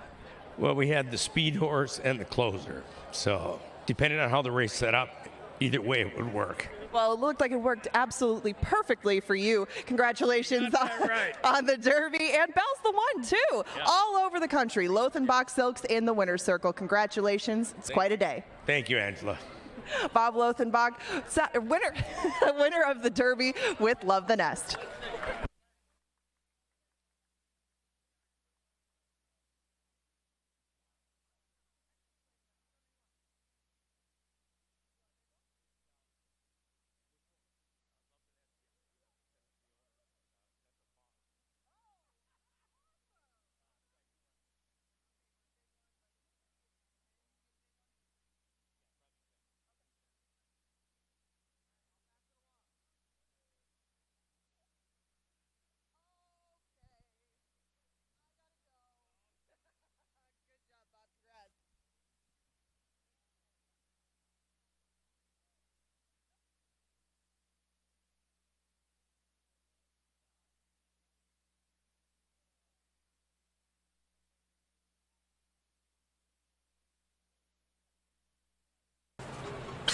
And they're off in the Minnesota Derby, and they all came out splendidly, led by Love the Nest. But as expected, in between horses, Dr. Oscar and outside Happy Hour Bobby intensify that early pace. They run by the judges, and Dr. Oscar wants the lead, and by golly, Oscar's going to get it. Love the Nest now taken off the rail by Rye Eccleberry to track that one. Happy Hour Bobby, normally on the front, back in third conspicuously. Color Me Legend, the one of the long shots, has got 5 to make up. Outside of him comes Xavier Dave. Then it's Cuz Vinny's a Canuck, who's got 10 lengths to make up. Behind that one, Big Ben's Malice. And at the back of the pack is North Arm Bay. They went 22-4 to the opening quarter mile. And Chad Lindsay and the Dr. Oscar lead it, and they lead it by 2. Love the Nest is off the rail and content to track that one from second. Then it's Color Me Legendary. In between horses, Xavier Dave's going for a run, as is Ben's Malice, and as is Cuz Vinny's a Canuck. And the front markers intensify the pace, and there goes Love the Nest. Love the Nest puts the neck in front. Dr. Oscar tries to go with that one. A couple of lengths back comes Cuz Vinny's a Canuck and Ben's Malice. Shaken up is Xavier Dave and Love the Nest. Love the Nest takes the lead away, and Dr. Oscar cannot keep up. Top of the Canterbury stretch in the Minnesota Derby. Dr. Oscar's right back at him. Love the Nest on the outside. These two heads apart. Couple lengths back is Cuz Vinny's a Canuck into the final furlong. Love the Nest. Cuz Vinny's a Canuck is charging. The Lothenbachs have it cornered. Cuz Vinny's a Canuck is coming to get his stablemate. Love the Nest braces for the challenge. Here's the wire, too tight. I think Love the Nest got the bob. The Lothenbach horse's photo in the Minnesota Derby. Oh my.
All right, Canterbury faithful. I don't know what they're going to do for an encore. Going to be tough to top what we saw in the Minnesota Derby, but another $100,000 stakes race. This time it's the Minnesota bred girls in the Minnesota Oaks. A terrific handicapping puzzle. We do scratch the 9 cents of Flurry. The horse I'm going to focus in on is the 11, Gypsy Reward. Now, Brewhouse, the stablemate, beat this horse last time out. Brewhouse was on the lead. It's a sprint. Brewhouse went fast. Here is Gypsy Reward and Rye Eccleberry. And what I liked about this effort, this horse already has route experience. And in this sprint, as you can see, there were some traffic issues in mid-stretch. She's not allowed to lengthen her stride. Rye is trying to get her out and get her some room. She's still learning the game. She's just a 3-year-old, but then she kicks it in late. And even though she doesn't catch her stablemate, and even though a couple of horses beat her, the gallop out was strong, and she has that route experience. I go back to June the 2nd on the turf when she went 2 turns and finished second. I think she's got a chance to upset the apple cart at a nice price. I've got the race with the 11 on top. I think the 2, Royals Little Divas, the horse to beat, but the pace is going to be hot. Brewhouse is going to make that horse work. A couple of sneaky long shots, both the 4 and the 5, I think merit a look at some big prices. To me, of all the races tonight, this was the hardest one to handicap. It had the most potential for big payoffs. Let's go downstairs to Angela Herman and Brian Aragoni. Oh, you got to get on the other side. Okay, here we are on screen. They're already coming out into the paddock for the Minnesota Derby, for the Minnesota Oaks, after Love the Nest wins the Minnesota Derby. Very full field. We scratched Sense of Flurry out of here, but still 11 going to post. And Brewhouse, undefeated, 2 for 2, and your favorite at the moment at 2-1. Both of us went different directions in this spot. But, B.A., how did you see it setting up, and where did that put you on top? I mean, this is a challenging race from a handicapper's perspective, but the one thing I can promise, if you get this right, you're going to be rewarded. You know, early on in the card, we saw some 2-5s, 3-5s home to score. This Minnesota Oaks came up completely challenging. He did scratch the 9 in here, going to be one of the field's longer shots. And right now, the bettors seem to have settled in on Nick Goodwin and Brewhouse. And frankly, myself, I have this horse on top. I can't dismiss Brewhouse. The horse looked good last time out. I thought galloped out well. And the breeding says this horse should be able to handle 2 turns. Yes, I agree that the breeding says that she should be able to handle it, but can she handle it now? She just has 2 starts to her. Although they were very impressive and she probably got a lot out of them, it's still a lot to ask for a filly in start number 3 to take on Stakes Company, go 2 turns, do it from the 8 hole and face a lot of pressure. It's not like she's facing a 7-horse field. She's got 11 to contend with early and down the stretch. I ended up on Start Singing, the filly that's on the screen right now. She's a nice, robust filly. She made her debut last year from just off the pace. She's shown speed since then, but this one's been on the turf and on a muddy track in her most 3 recent starts. She almost won 2 of them, but she did end up ahead last time. She was resurgent on Lady Claire, who's just to her outside, and came back to get her by a head. You get 14-1 versus 7-1. I'm going to take that price, and I think that's very fair value on Start Singing. With all of that recency to her going 2 turns, she has an advantage over some of her competition who have never even tasted 2 turns or haven't done it in a while. Yeah, and Lady Claire, the horse who's already won 3 races looking for win number 4. Many of these fillies looking for their first or second victory in here. But Honey Bella, another one with excellent breeding for Mac Roberts and Luis Fuentes. He sends out Brewhouse as well as Honey Bella. And Honey Bella, a half to Belle Tapazir along with Face of Winter. So if you're tuning in on that simulcast feed, you know horses like Belle Tapazir, Face of Winter, that suggests that this horse is all class on the toes and on the muscle today.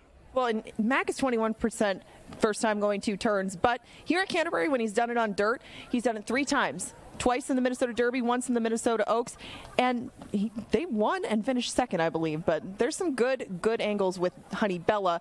But we would be remiss if we left out Gypsy Reward, another Mac Robertson trainee. You have her third, I have her second. Kevin has her on top, and this gray looks like she should benefit from any sort of pace duel that develops up front. And I like the other gray a fair amount. I've got a long shot, 30-1 in Stray Bella. This one a half to Pinup Girl, one of Minnesota's finest mares that we've seen, and should love the added ground. At 30-1, breaking from the outside, the Bergsruds have had plenty of interviews with Pinup Girl. They look for another one in here with Stray Bella. Right, maybe takes the baton from Pinup Girl. Lots of blood there to like 2 turns. Not necessarily the case with everybody else. In 8 minutes, we will crown a victoress in the Minnesota Oaks. Betting consists of doubles, exacta strides, and 10-cent supers. Remember, we just have one more after this. These ladies head out to dance in the Minnesota Oaks, and we'll find out who wins in 8 minutes.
There's the call to the post for the $100,000 Minnesota Oaks. Let's meet the field. Here is number 1, She's My Warrior, owned by Pete Matson and Tim Padilla, trained by Tim Padilla, the jockey, Alonzo Quinones. Number 2 is Royals Lil Diva for Thumbs Up Racing, the trainer, Miguel Angel Silva, the jockey, Double H, Harry Hernandez. Number 3 is Warren Bush's It's Her Time, trained by Hall of Famer Mac Robertson, ridden tonight by Constantino Roman. Number 4 is Suzanne Stable's Start Singing, trained by Tony Rengsdorf, ridden tonight by Jermaine Bridgman. Number 5 is Lady Claire, owned by Tom Hauge and Dennis Strokirk. The trainer is Troy Bethke. The jockey is Lindy Wade. Number 6 is Extreme Racing Stables Honey Bella, trained by Mac Robertson, ridden tonight by Luis Fuentes. The 7 is Saint Serena, owned by Cheryl Sprick and Richard Bremer. The trainer is Mike Beeler, and the rider, Zeke Laura. Number 8 is Vicky McGowan and John Mentz's Brewhouse, trained by Mac Robertson and ridden tonight by Nick Goodwin. Number 10 is Gary and Brenda Bergsrud's Strabella, trained by Clinton Stewart, ridden tonight by Carlo Lopez. Number 11 is Extreme Racing Stables Gypsy Reward, trained by Mac Robertson and ridden tonight by Rye Eccleberry. And number 12, Amaretto D'Amore, owned by Kristen Boyce, Leslie Cummings, and Valor. Owned by Valerie Lund and ridden tonight by Kelsey Haar. That's the field for the $100,000 Minnesota Oaks at the gate in 4 minutes.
Let's head down track level to Angela Herman and Brian Aragoni as the horses get to the starting gate.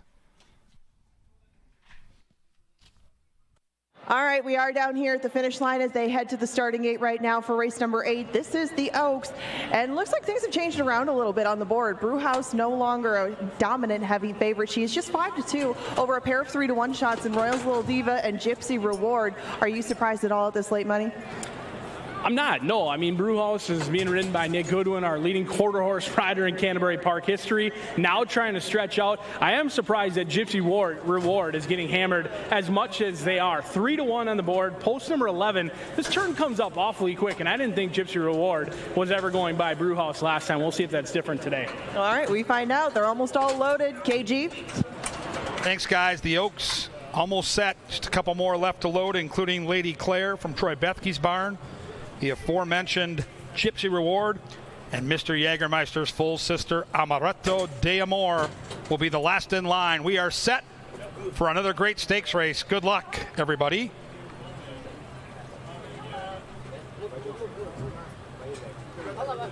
There in the gate.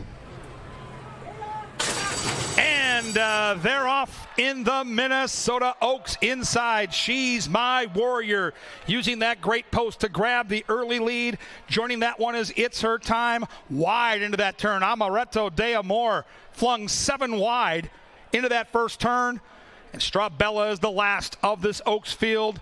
11 of these ladies bank around the turn and head to the barn side with She's My Warrior taking the lead and leading it by a length from It's Her Time. 2 lengths back to Royals Little Divas in a perfect tracking spot. Start Singing is starting to cut into that lead. Then we come back to Brewhouse, who couldn't get near the lead. Brewhouse off the sprint victories, could not get near the lead. A wide Amaretto de Amor is going for a run and making a sharp move. Then it's Lady Claire. Behind that one comes Saint Serena. And then it's a couple lengths back to Honey Bella, then Gypsy Reward, and still nothing from Strawbella. They go just short of 47 seconds to the half mile in the Oaks. And It's Her Time has wrestled the lead away from She's My Warrior. It's Her Time taking the lead away and opening up a quick 3 lengths. Start Singing, senses the warning call, and still has those 4 lengths to make up.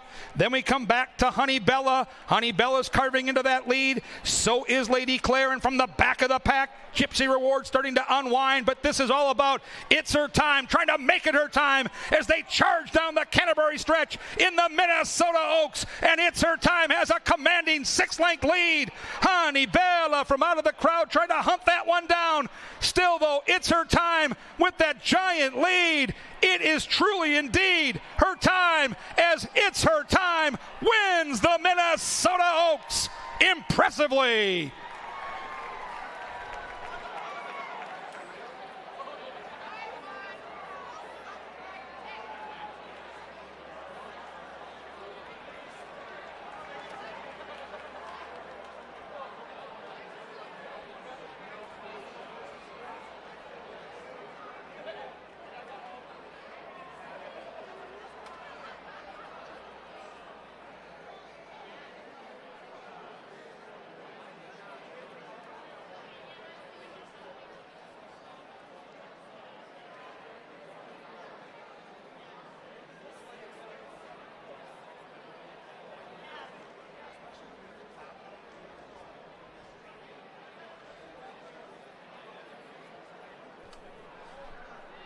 That finishing time, 1:44.31.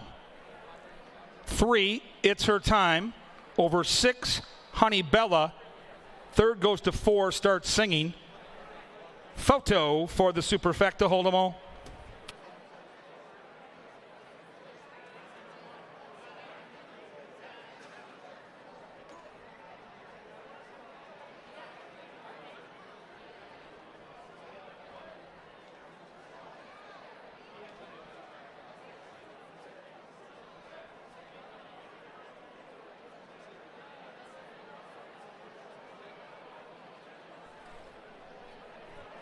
Some nice payoffs coming if you had the connections here.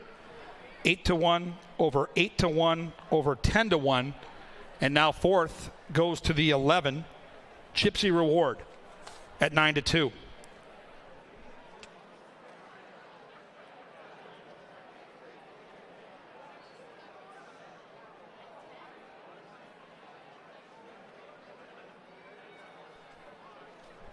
Mac Robertson, 1-2 in the Oaks at a price. That is something we don't see every day here at Canterbury Park. It's her time. First time around 2 turns, no problem at all. Beaten by a bunch of these last time in the Francis Genter, and pays $19 to win with the big money on the table. The Don Beaupre 3-3 double paid $36.10. The pick 3, $37.90. The $1 Jerry Kuzman 3-6 exacta, $77.70. That trifecta paid $351.65. How about the 10-cent superfecta? $484.28 in a value-laden edition of the Minnesota Oaks. This is career win number 3 for It's Her Time. She may have hinted at relishing a longer trip when she won a 6.5 furlong allowance race back in June. Came back with a couple of sharp workouts, and with Mac Robertson guiding the ship, looked really good today. In the winner's circle to present the trophy to the winning connections of the Minnesota Oaks is Minnesota Racing Commission Interim Executive Director Charlene Brenner. Great to have Charlene here on this special occasion, and set to join up with the winning connections in that winner's circle is the winner of the Minnesota Oaks. It's Her Time. It's Her Time is a 3-year-old Bay filly by Not This Time. Foaled right here in Minnesota by the owner, Warren Bush. That's a double for Warren Bush. The winning conditioner, Canterbury Hall of Famer, with his 3rd win on the card. It's Mac Robertson. And the winning jockey, Constantino Roman. Congratulations to the winning connections of the Oaks champion. It's Her Time. Stand by for a feature race interview from the winner's circle.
I am here with Chad, son of the late Warren Bush, and It's Her Time puts everything together in the Minnesota Oaks.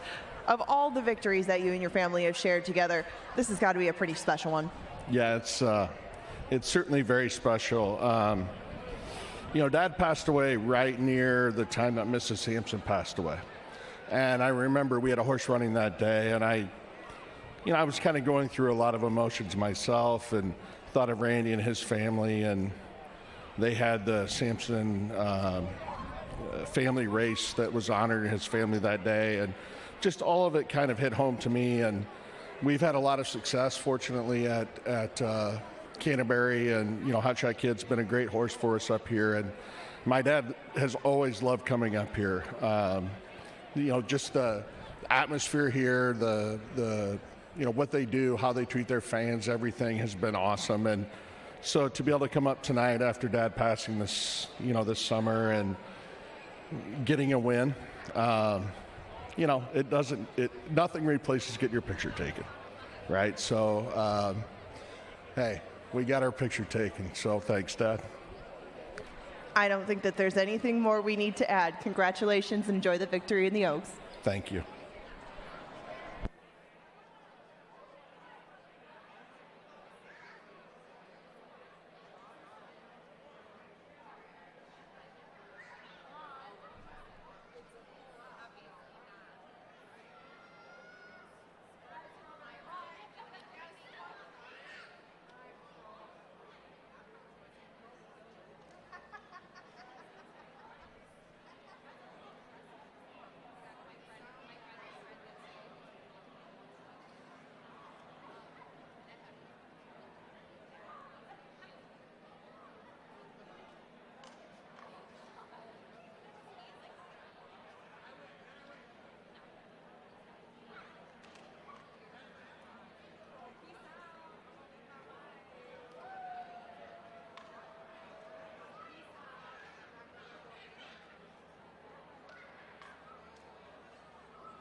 They're off in the Minnesota Oaks inside. She's My Warrior using that great post to grab the early lead. Joining that one is It's Her Time. Wide into that turn. Amaretto de Amor flung 7 wide into that first turn.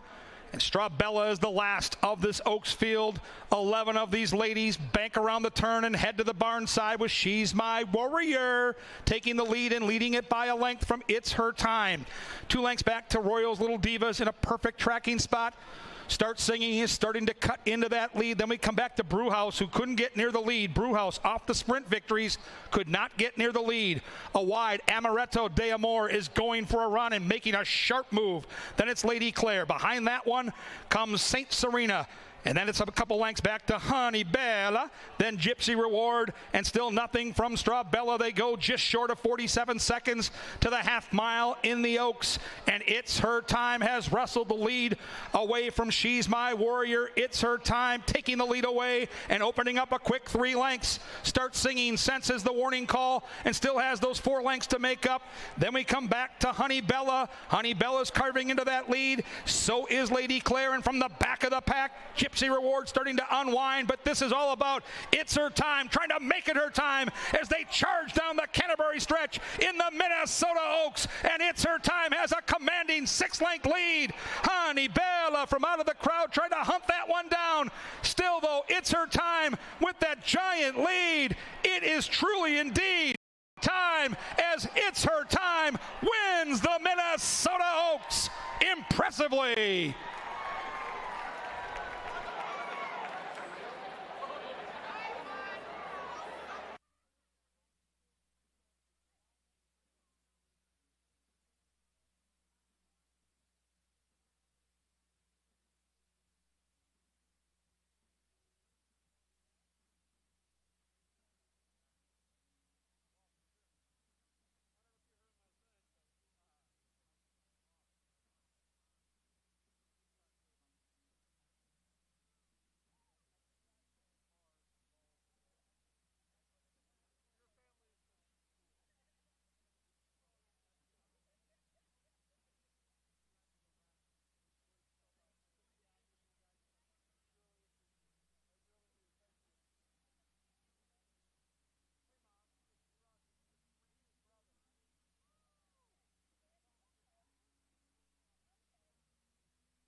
It's her time scores in the Minnesota Oaks, and we have one remaining on this card. Race 9 is 1 mile on the dirt. 11 minutes away now, and race number 9 has a 4-5 favorite. Holy cow. We start on the inside with 5-1 shot Top Dog. This one is taking a lot of money off his morning line. Does a barn switch, but not an owner switch, and Top Dog got a very workmanlike sort of victory earlier in the year. That was on June 8th. He followed up his maiden win that day. 2 turns seems to be the key for this horse. Makes some sense. Don't know if he'll get the pace quite to chase, but Top Dog is one that just keeps coming and coming and coming. If he doesn't get too far behind, he will be one that's grinding it out at the end of things. And right now you do get 5-1. 11-1 to Behaving Myself. Behaving Myself has run a few different races this year. First one, he kind of ran off with Medalla that day. He was off the shelf, might have had a little bit of too much energy, and since that time he's had more of a stalking sort of style. Behaving Myself has fallen off the pace and has been beaten by a few in this spot, but you do get 11-1. You get 12-1 on the horse just to his outside, 'Cause I'm Chocolate. This speedy Minnesotan hasn't shown as much lately, but he has been on the turf. He returns to the dirt, and he does drop in class. 'Cause I'm Chocolate has a couple things to like. 12-1 probably won't remain. He might come down a little bit. Kelsey Haar gets on his back, but a number of jocks have taken a turn on him and done just fine. Wouldn't expect her to have a problem with 'Cause I'm Chocolate. Malibu Channel comes off the turf course for Carl Broberg and Rye Eccleberry. Malibu Channel has been mostly running in Texas for his life. He's run here a couple of times, but hasn't really picked up his feet from the back of the pack, so it seems like they're almost kind of cutting bait with him, moving him over to the main track and dropping him down in class. He is 29% moving over to the dirt with a 50% drop, but here it doesn't seem to work as well for him. He does this once a year, and usually they don't hit the board. He's 10-1 right now, a little bit chilly on the tote. The 5 Riviera Champ does have speed and got a second last time behind Last Martini. That horse picked him off a big class drop, though. This one doesn't lose a whole bunch in defeat, and right now he's 4-5. I try to find a way around this horse, but Riviera Champ ran well enough last time, and if he only duplicates some semblance of that race, he should have a part of this. Shattered Dreams right next door has run against some of these before and was in that Last Martini race where he did run third. He does have some ground to make up on that one, but there's quite the discrepancy on the board between these two of 22-1 and 4-5. You get double digits on all the rest of them, in fact, to his outside, including Shinborough. That probably won't last. Shinborough has a little bit of speed. I don't know if he can necessarily keep the heat on Riviera Champ, but Shinborough shouldn't be too far out of it at any point. And Shinborough with Constantino Roman is currently 10-1. 16-1 on Thirsty Kiss. You'll probably see him nowhere early. Thirsty Kiss is one with no speed, but does have good late kick. I guess I prefer to see him on the turf. Thus far on the dirt, he hasn't shown a whole bunch, but things can always change. Bootleg and Posse on the outside has some speed, showed it on the stretch out last time, and really didn't have a whole lot of pop in the lane. Luis Fuentes will take over and try to change that tune. You do get 11-1. Solid favorite here in the last. We'll find out in 9 minutes if Riviera Champ gets the job done. Not many wagering options remain, but a big enough field to take a swing at things. 9 for Exactus Tries and 10-cent Superfectas. Thank you so much for joining us on Made in Minnesota night. We hope you enjoyed that. Beer Fest, contest, everything that we put together tonight, and we hope that you leave a winner in 8 minutes.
Well done tonight, Sir Leonard Dykert. The absolute best in the business brings them on to the track. For the lucky last, race number 9, 1 mile on the main track. Win, play, show, exacta, trifecta, and superfecta wagering.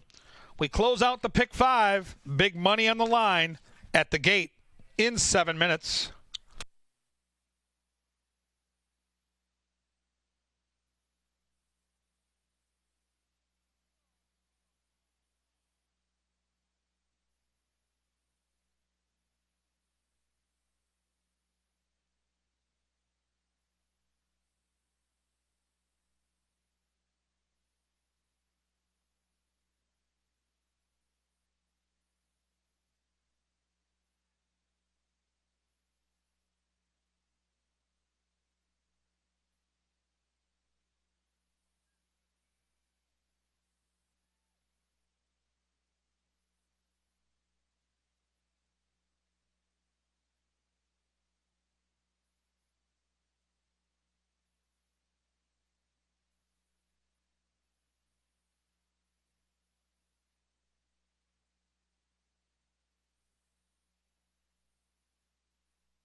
2-minute warning now. 2 minutes to the last as the horses get set to approach the starting gate. Don't forget, tomorrow, it's Pepsi Family Day here at Canterbury Park. We race at 1 o'clock. And as a bonus tomorrow, the Wiener Dogs will be running. We'll stop our races at a couple different moments for the Wiener Dog races. And if you've got kids that want to run on the track, every Sunday after the horse races are over, we put the kids on the track and they get their chance at glory running down the Canterbury stretch. Pepsi Family Day tomorrow at 1 o'clock.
And the horses have reached the starting gate. It is now post time. Post time for race number 9. Moving in line with Riviera Champ, the current betting favorite at even money. Handicapping contest and the pick 5 to be decided. If you're alive in either, we wish you all the best of luck, especially our good friend Jay Litza from the Star Tribune, who has been red hot tonight. Next in line is Dan Chersvik Shinboro. Because I'm chocolate moving in. Well, Shinboro didn't love the gate at first. Going to get reacquainted with the starting crew here. Assistant starter's doing an excellent job tonight. Shinboro moves in. Malibu Channel moves in. 2 more left to load. Thirsty Kiss and Bootleggin' Posse, one of 3 Minnesota breds in the race. The lucky last, almost set to go. Bootleggin' Posse now has balked at the gate, and Luis Fuentes is off. Fuentes off Bootleggin' Posse, who's a bit of a handful here. Bootleggin' now moving in. Assistant starters making their money tonight. The rest are standing very composed in the starting gate. Fuentes going to join now that they've got Bootleggin' Posse in the gate. Well done down there, guys. Getting set. They're in the gate.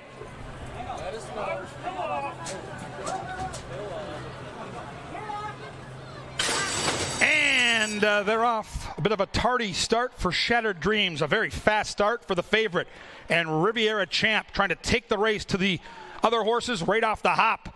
Shinboro going to track that one from second. Through from the inside comes Behavin' Myself. Wide into that turn is the cantankerous Bootleggin' Posse. And the last horse away is 'Cause I'm Chocolate.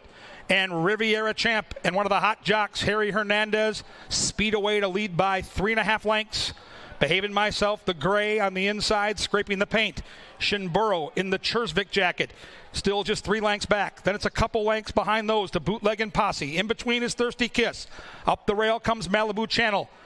'Cause I'm Chocolate starting to melt and going the wrong way, and Top Dog has 9 lengths to make up. 23 and 4. Around the barn side they go, and banking towards the far turn, and Riviera Champ has had this race all to himself on the front end. He still leads, and leads by 4.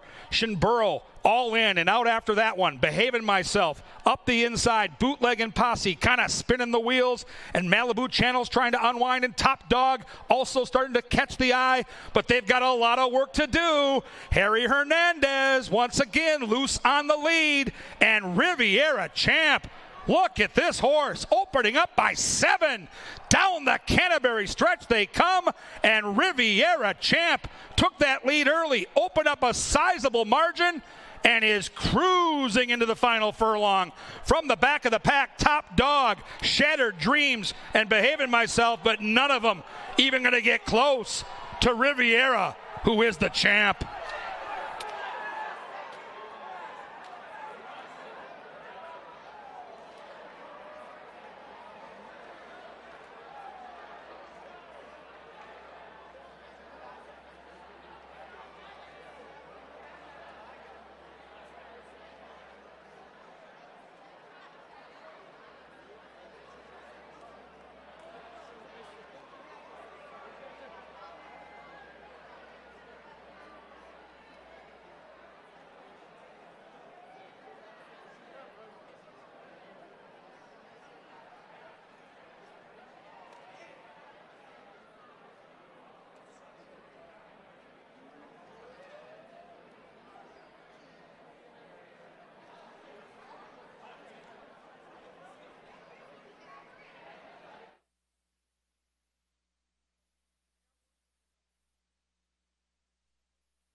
Photo sign down. It finishes 5, 1, 6, and 2. All that in 140.43. 5, 1, 6, 2.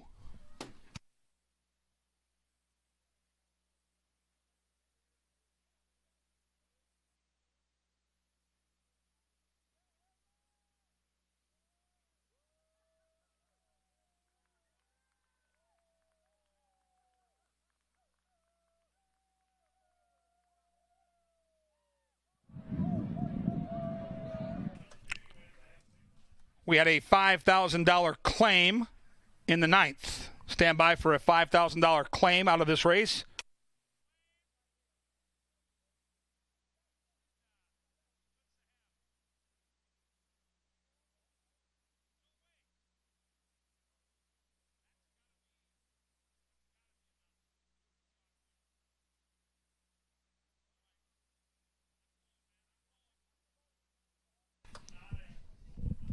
Into the winner's circle comes the winner of race number 9. It's the 5, Riviera Champ. Riviera Champ is a 3-year-old dark bay or brown gelding by Nyquist out of Infection, Fulton, Kentucky. The winning trainer is the winning owner. He's Jonathan Wong. And the winning jockey, winning his 4th race on the card. Give it up for Double H. Way to go, Harry Hernandez. The claim was for $5,000. It was the winner, Riviera Champ. Claimed by David Garcia Altamirano. The new trainer, Lexan Backhouse. Riviera Champ claimed for $5,000. Race number 9, soon to be official and cashable. And there it is.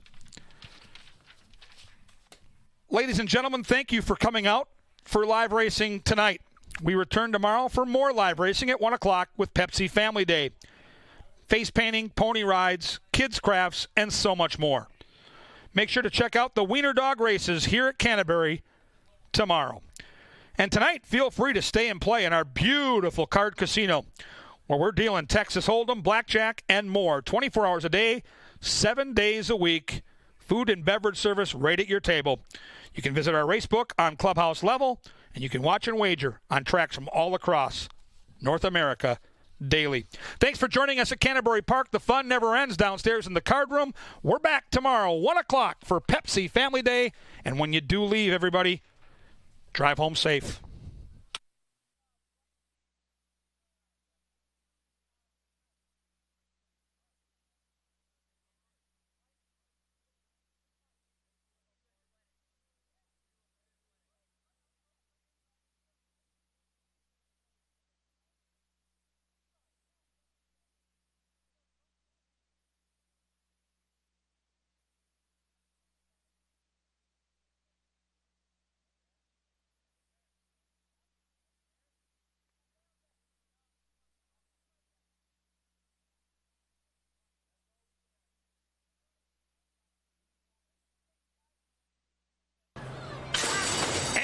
And they're off. A bit of a tardy start for Shattered Dreams. A very fast start for the favorite.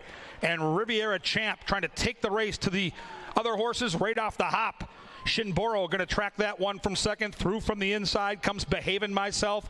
Wide into that turn is the Cantankerous Bootlegging Posse. And the last horse away is 'Cause I'm Chocolate. And Riviera Champ and one of the hot jocks, Harry Hernandez, speed away to lead by 3.5 lengths. Behaving Myself, the gray on the inside, scraping the paint. Shinboro in the Chersvik jacket, still just 3 lengths back. Then it's a couple lengths behind those to Bootlegging Posse. In between is Thirsty Kiss. Up the rail comes Malibu Channel. 'Cause I'm Chocolate starting to melt and going the wrong way. And Top Dog has 9 lengths to make up. 23 and 4.